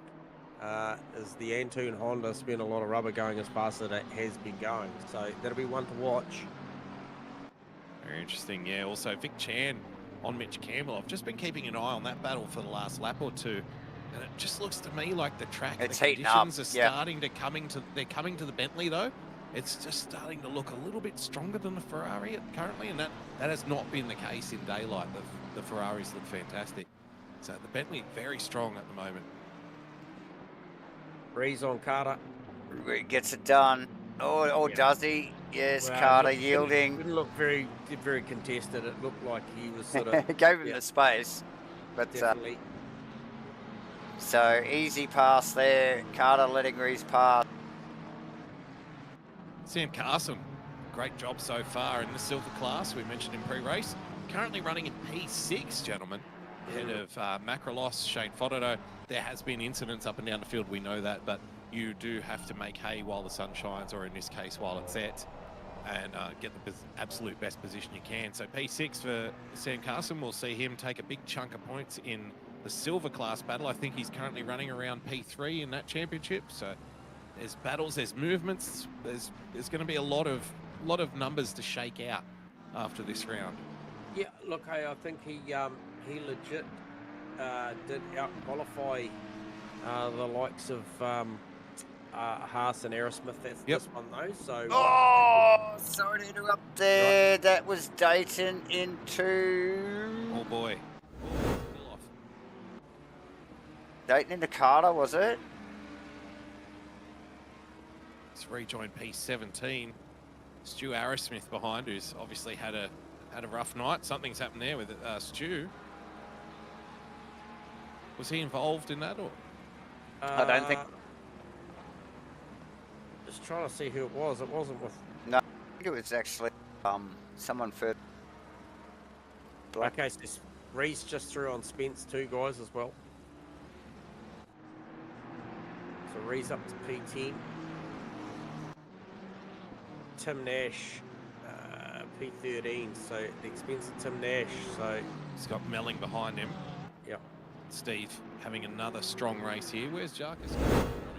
Oh, yeah, Melling's making a ton of points here. 21st, Jark's just gone down another spot. Yeah. So Steve-O, we know that we love Steve-O. We know him, how he races. We understand his mentality during a race, and I guarantee you that Steve will be smiling from ear to ear right now, thinking, well, I just have to slot in here and just keep going and stay out of trouble, and I'm going to make a lot of points on my competitor. So that's exactly what I reckon he's going to do. Yeah, and he's definitely making bank here tonight, for sure. Yeah, he's a cool customer, Steve-O. Doesn't get flustered on track. He's actually the kind of guy, when you overtake him and you do a really kind of daring move, he'll come on comms, he'll laugh and go, nice one, mate. So he's different. We love him. And he finds himself in this battle again with Nash. These guys have been pretty close on track tonight. If it's not Steve Belling and John Carter, it's definitely been Nash has been somewhere there or thereabouts. So Yeah. I'm sure he'll be thinking going forward into 2025 that maybe Tim Nash might be a welcome addition to the Pro-Am class. Another OES driver. Pop up like mushrooms, don't they? The OES drivers, they're everywhere. Especially here in the dark. At Snetterton, popping up left, right and centre. But don't they turn up and represent though? They do. They own the whole supply chain. They've got the mushrooms and the truffle pig, so they've got both ends of the spectrum. With a much better race in race 3, starting to put some pressure on Sam Carson now. Got Shane Fotterdo potentially maybe with a little bit of damage on that Mustang. It's been in plenty of panel situations. The speed of that Audi ranging up on the McLaren there. It just found his pace, hasn't he, here in race 3? Super quick. The Audi's come alive. Shown glimpses of pace tonight, hasn't he, Macrolos, in the Audi? You mentioned before it's a learning curve with the Audi, isn't it? Difficult to get your head around sometimes, and the setups and what makes it work, but looks to start to be getting there. You're right. Yes, you're right. And I feel like as the season's gone on, he's come to grips with it. Sorry, I just picked up on the Malik, just had a run on Tim Nash, and they were both really coming in hot on Tony Spence. We just see, looks like Macrolos got the job done there on Sam Carson. Oh, has he? Carson back at him. Heading towards the left-hander here. He will have to yield. Lurking. But that is the Fotterdo car, isn't it? Just the glowing exhaust pipes.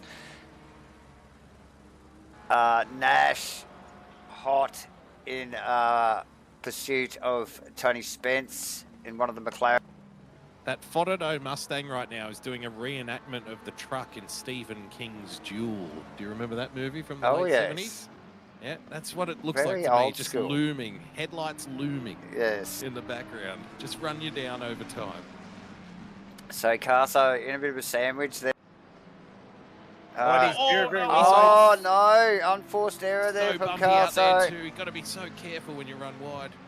Keeps it on track. Oh boy. Maybe watching the mirrors a little bit there, perhaps. You think? Could be. Easy to do. 90's really distracting at times as well when you've got people behind you. Those lights are flashing, you know, in your mirrors and putting you off your guard. Still a very strong race so far from Carson. Nash off with an unforced. Belling's going to grab him here. Puts it nothing between himself and Damien Jones.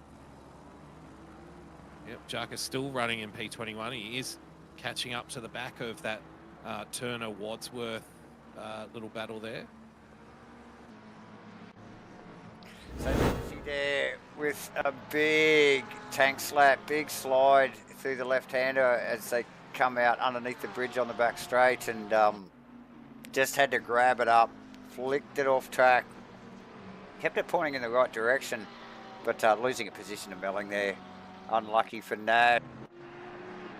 Pass. What's going on there?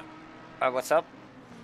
I just see my leaderboard just going a bit whack there. No, so just want to shout out for Kenny Simpson. At the exception of Tim Nash at the moment, Kenny Simpson ahead of current series leader and defending champion Phil Turner, Wadsworth, Shields and Grimmer. So Kenny having a good run here in race 3.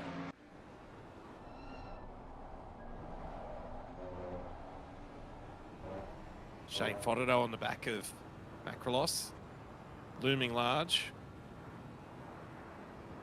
Yeah, and it's still, you know, like the question is, like, has Fotterdo, is he carrying a little bit of damage after that spin in lap 1?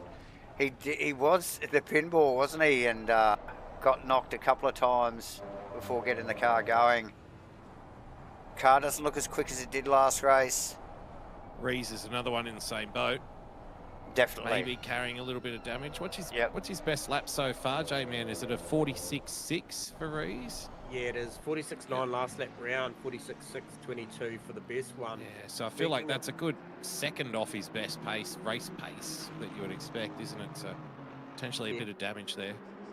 Yeah, and a 45.8 last lap round for Phil Antoon and a 45.4 for Jamie Coaster. Sees that gap shrink down again. So a little bit of ebb and flow at the front at the moment. I feel like Phil's probably still got it under control, but certainly not by the 8-second margin that he had in race 1 or the 4 or 5 seconds that he had in race 2. So Coaster's just staying around that 1 second gap, which is achievable with, let's say, 4 or 5 laps to go. You wouldn't want to leave it too late. If you do have a run in you, if you do have one last push to the checkered flag, you wouldn't want to leave it too much later, but you might want to do it in the last 2 or 3 laps to maximize what rubber you do have left.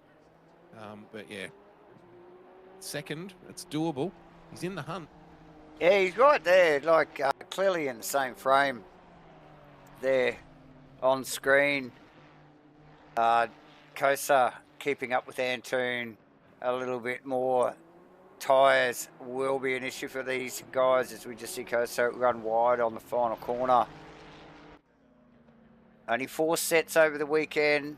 It's been a dry weekend so far, so they will be right down. Bordeaux Macrolos now, guys, really starting to apply the pressure. Oh, The back of the Audi. the glowing exhausts on the Mustang, it just look epic. I think if there's a car out there that can compete at the moment with the Mustang straight line speed, I think it's definitely that Costas Macrolos Audi. The Audi, yeah. There, nothing to be really gained by that Mustang down the straight. Mustang still gets it out of the turns, though. It does. Oh, Macrolos! Big moment. Yeah, he was very loose through there. Look at the different line through here for the Mustang. He was very generous there, Fordo. Costas really pushing. You can just see the attitude of the car. It's quite stiffly sprung. A little bit of bounce into the corner. Big run here for Shano. Nowhere to put it. This is the problem, see, when you're so... Reese, This track. Good move under brakes. Yeah, there's nowhere to stick the car. Reese grabs another spot, guys, up to P9. On Price, yep. On Riley Price. Oh, there could be some gizzing here. Fordo and Macrolos. Fordo's going to go the over-under. Second apex kind of ruins that idea. Faraday getting impatient. Wants to make a move He's forward. got to run now. This is a He's big got to run. run. Macrolos really quite sideways. Can he make it live? We've seen people do it around the outside here tonight, haven't we? Yeah, Macrolos being one of them too. He's got it done. He's got it done. Oh, he's got to stop it though. Six Give it it up. Oh. It's fair. Racing there. It's all fair. Yeah, they both have a smile for that one. Shane's probably slightly bigger than Costas's, but good bit of racing there from the boys. Well done. Very brave around the outside. Yeah, nice work. Off tonight, Oh, it's Costas unforced. Oh. Loops it in the background. Yeah. Oh, Just my. gets that stiffly sprung car. Watch it just bounce off the outside of the curb here and around it goes. There's no Goldilocks zone setup area in that area. It's either on or it's not. I think it's a bit like the Honda. You really got to know your way around it, don't you? To make it Spence is work having a big properly. it's getting worse for Macrolos here. Spence in the McLaren having a big look. He might just manage to hold this one He on. does. They got Melling and Nash right on behind Vince Right. now too. Riley Price is having his best drive of the night. Currently running in P9. 4 minutes Out to of go, nowhere. guys. 4 Yeah. minutes to go. And, Goes quick. and look at this lot. It's like it's lap 2. Front two have a 16-second gap on P3 currently. Mitch Yes. Campbell. Quite amazing. Yep. Yeah. But look who's right behind that. That's Nash Melling. Look at Nash and Melling. super close. Oh, this could get spicy towards the end of the race. Tucked right in behind Spencer Macrolos there, so it's all going on. This Look is at that exactly group. where Steve Melling does not want to be at the end of this race. He just wants a lot of air around him, and a P13 will be plenty. But no, he's going to have to fight for it. He's going to have to work for it. He's sandwiched. That's a group of 5 cars there. Yeah, it's Macrolos, Spence, Melling, then Nash, and is it Haas? Yeah, tucked in behind. We've got every class represented in that 6-car group, by the way. From Pro to AM and everything in between. Yeah. So it will get spicy. Don't worry about that. It will get spicy. Oh, Macrolos just hanging on to that thing. As is the norm here at Asrnz. And nothing's changed here tonight for Asrnz's 2024 GT3 Series 2. It is still going right down to the wire. It is round 7. It's race 3 here at Snetterton tonight.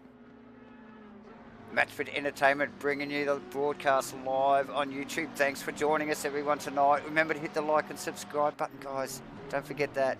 And as we wind down, 2.5 minutes to go. Let's just go through the different classes, guys, just very quickly before the end of the race. Phil obviously currently leading the Pro class with Jamie Koser at 1.5 seconds behind. Your leading silver class runner is Sam Carson, currently running in P7. It's followed by Riley Price, who's having the best drive of the night Kale so far. Farado's positional swap, was it? Who's that round? Kale round. Sorry, Rusty. No, go ahead. Get up on the action there. No, pick up on the news. Definitely got to. There's only 1 lap or 2 to go. So. Yeah, so that was Farado and Carson getting past. Ethan Kale. Past Ethan Kale after a spin. Just picking it up on the replay there, guys. The back end of that up. So unfortunate for Kale. Good for Farado and Carson. In what could be his last McLaren race, by the way. Oh, yes. He announced on YouTube earlier. Could be retiring from the McLaren. As we go down the classes, Steve Melling is currently running in P13 and maximising his points in the Pro-Am class over his rival Damien Jacques, who has worked his way up to P19, made a few positions in the last couple of laps, so keeps chugging away. Tim Nash continues his absolutely dominant performance in the AM class tonight, guys. The only Porsche in the field as well, mind you. Who's owning currently it? running in P14. His nearest rival in race 3, Kenny Simpson, in P18, and championship leader Phil Turner in P20. Well, he's going to be vulnerable here to Mitchie Haas's Nash, though. Got a bit of an awkward run out of the final turn, but the Porsche seems to have a bit of straight line. Yeah, you mentioned that earlier, J-Man. It definitely has a little bit of punch through down the straights. And, oh, look, plenty going on, didn't that ramp up? Right down to the wire here. Reese still attacking the back of Kale. Where is Antoon? Kosa. This is effectively going to be 1 second gap the there. last lap here, boys. It's half a second now. Yeah. Kosa right on him. Yeah, this will be the last lap. Kosa right on Antoon now. Full management mode. Antoon's going to be all good here. This will be it. Does a good job once again. 3 from 3. 3 poles. 3 race victories. I don't think he was ever going to be denied here tonight over Jamie Kosa. Mitchie Campbell. Vic Chan with a much better performance in race 3, guys, for a P4. Where's Rees? Where's he finished? Because he's the championship leader currently. He's just tucked up behind Ethan Kale still, so he's P8 at the moment. So we'll see Campbell across the line before Fodado. Fireworks golf in the background. Yeah, so that's Campbell, Vic Chan, Fodado just rolling across the line now. Carson. And Carso not that far behind. And then they come thick and fast, guys. We've got Ethan Kale and Steve Rees. And look at them. They're just all quick and mid-pack once again. Just epic. Look at them rolling in. It's like peak out. It's like it's lap 2. We move back to the field. Harris I think Smith with the lights off, enjoying the fireworks there. Yeah, nice. Kenny Simpson, well off track. out of the final corner. Oh, he's cooked it there. Okay. Let Oh, him- no. No, no, no, no, Allowed no. half the bloody field to go around it. Oh, no, because He's- he was having a good night in the AM Championship. He sure was. He just Oh, that's unfortunate. Trying to get his bearings and I tell you what, he wanted Shields. to keep Shields behind him, yeah. Shields right there. Oh, so another one. Nev Shields will be disappointed too because he's riding that championship battle as well. Phil Turner, P2 in the M class. Melling winning the Pro M class, as we mentioned. Sam Carson winning the silver class. And Phil Antoon, your overall and pro class winner. So I think that Very leaderboard nice. might represent our I think you're podium right for the too, night. yes, I think Mitchy that is. Campbell, third outright, Jamie Coaster, and second, Phil Antoon's thing. So Bring I it think in. would we'll kick suspect the so. show off with Mitchy Campbell, and we'll just grab Mitchy down and get a few words from Mitchy Campbell. Mitchy 186, third outright in that race, and third outright, I believe, for the night. Mitchy, you got us on comms? I do, boys. I do. How are we? Good, mate. Hey, look, a great performance tonight. Just give us and the viewers a little bit of insight to what that super sprint format was like for you out there tonight. Snetterton, the highs and lows, mate. Give us a bit of a brief on that. It's a tough little track in the lead up. I was not looking too confident or feeling too confident, but yeah, I don't know, just a little couple tweaks in the hour beforehand in that practice, and the car felt really good. I was just hitting the marks, getting my braking right, and yeah, just really focusing on the basics, and it I guess it paid off. Had a good setup, and I was able to race with some of the quick boys. So yeah, genuine pace, I think, which was a surprise. But no, it felt really good. Really good races. Tried to keep it clean as much as I could. Had a run in with Steve, race one. That was just a bit unfortunate, but outside of that, I think I had a pretty good weekend. So I'll take it. Mitch, something I noticed, it really stuck out with the Ferrari, not just in your hands, but I think all the Ferraris generally. And into that hairpin, it just looked like you were so much faster than every other car on track, both in and out of that hairpin. And J-Man made the comment during the broadcast that was the mid-corner speed of the Ferrari was so good, but then, alongside, say, the Mustang, for example, the Mustang was just so strong getting out of the corner. But, a couple of times you found yourself in some sticky situations, I think, just because the pace going in and that mid-corner speed of the Ferrari was just so big compared to the cars around you. Did you notice that during the race?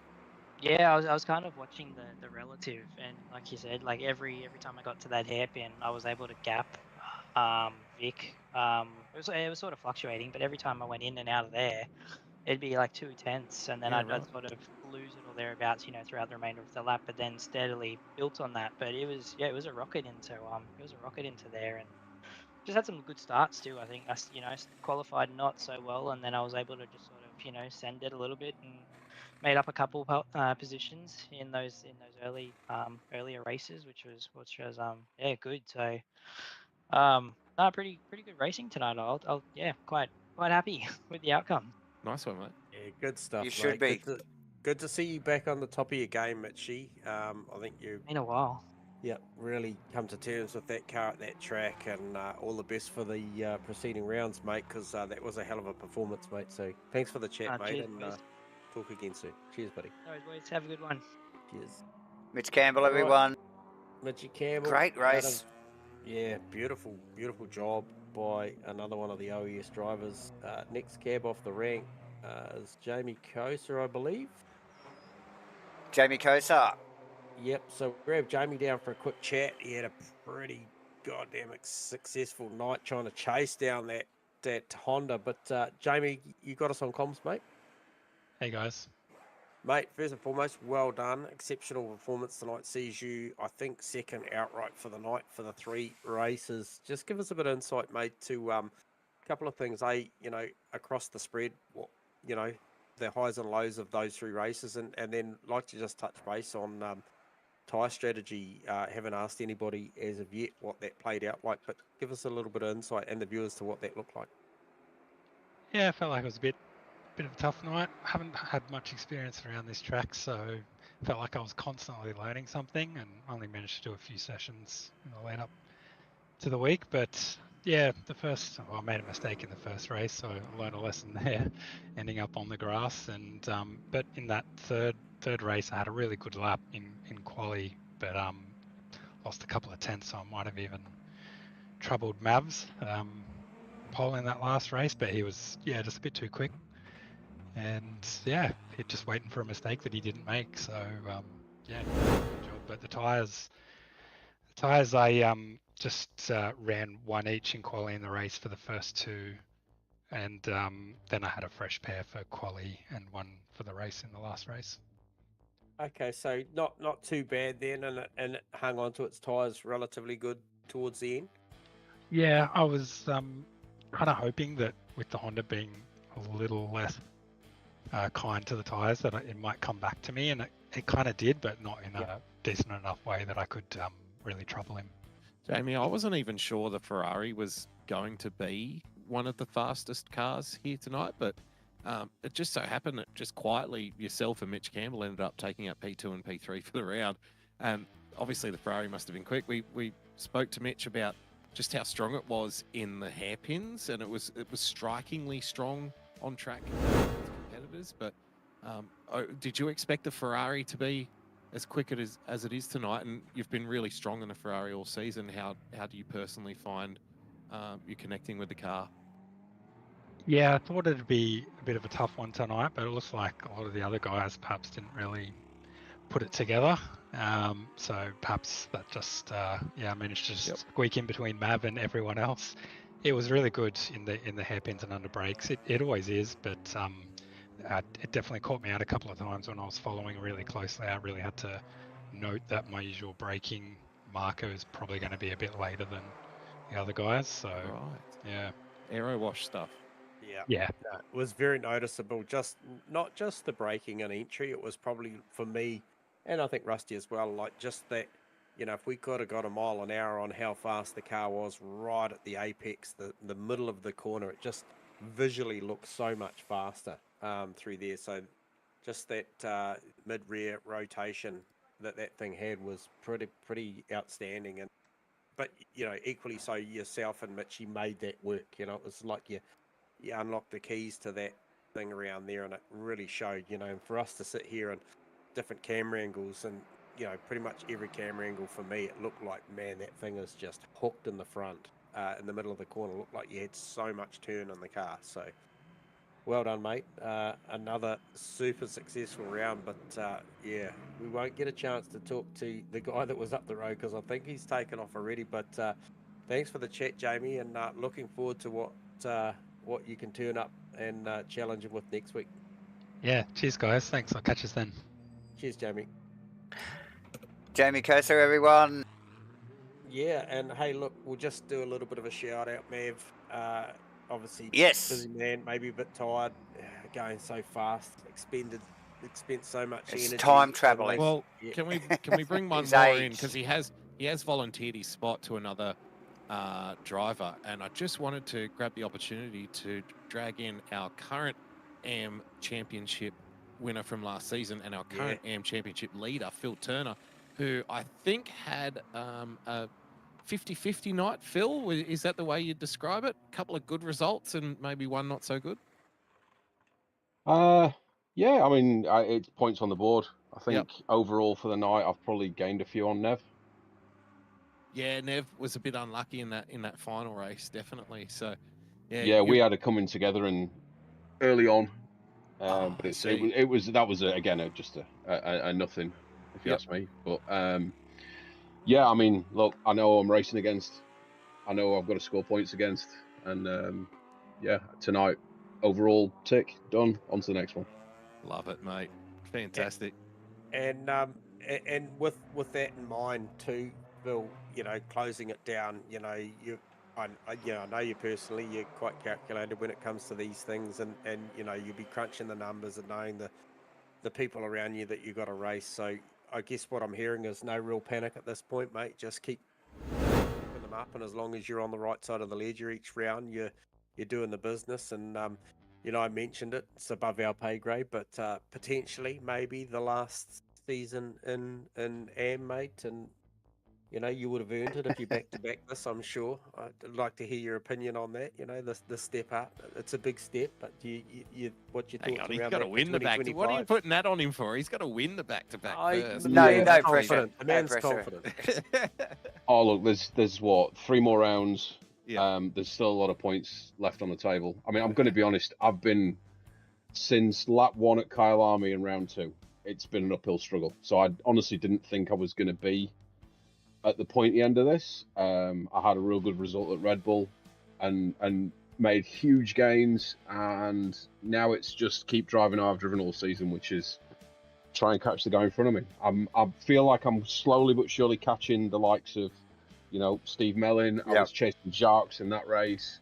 My quality pace is not there, but stick me in a race, and if I can keep it clean, then yeah, anything can happen. Oh, love it, mate. Yeah, Love the good attitude, stuff. love the optimism, love the improvement and tracking yourself and working on improvement. It's good to hear. We love it. And just to put your mind at ease, so you sleep well tonight, mate.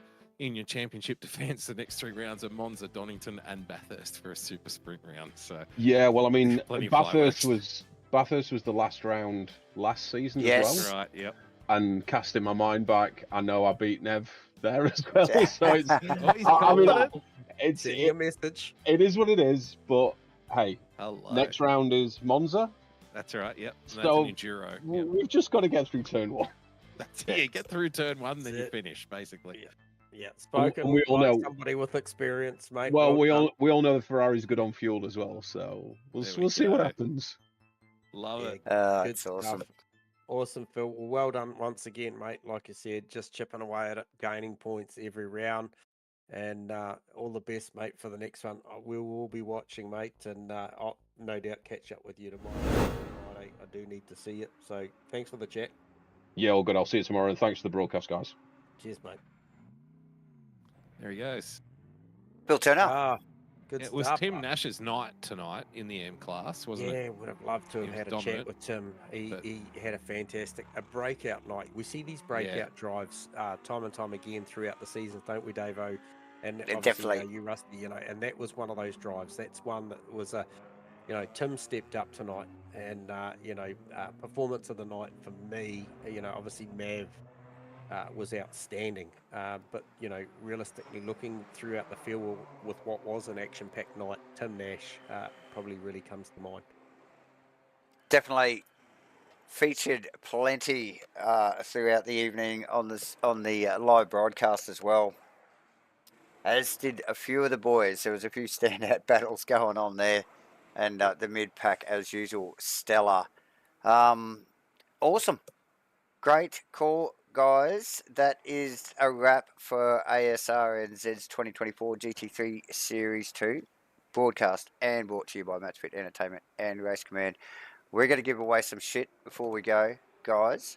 So we're going to drag the wheel across here. Who's going first tonight? Well, I'll go first because I'll spin the value because I feel like That's hopefully I can spin a big one. okay. We Well, only that's gave good away call. 25 last week. Okay, Let's see if we can roll up 100. let's get the hungy up there. Okay, ready?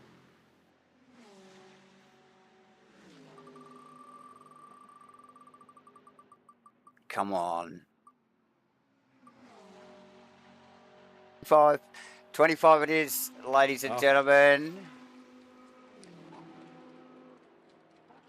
Right, Rusty can do the honours at spinning up the patron, whoever it Here we may go, be. here we go. Okay, so Rusty's turn.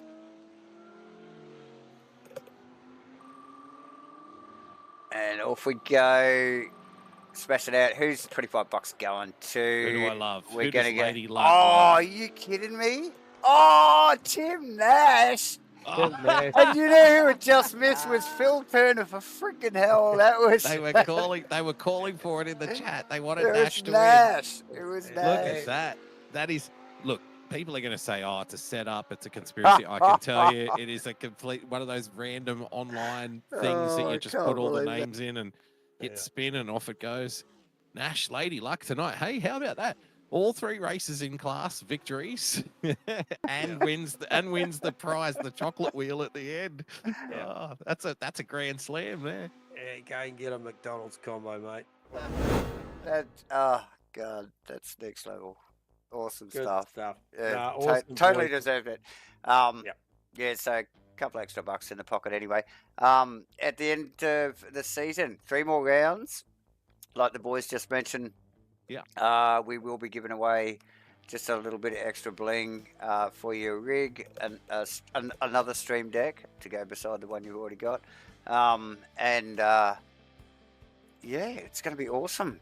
3 more rounds. What did you say? Monza, Donington, which is a personal favourite, and of course the Mountain to finish us off. And then there's the calendar there, right there, ladies and gentlemen.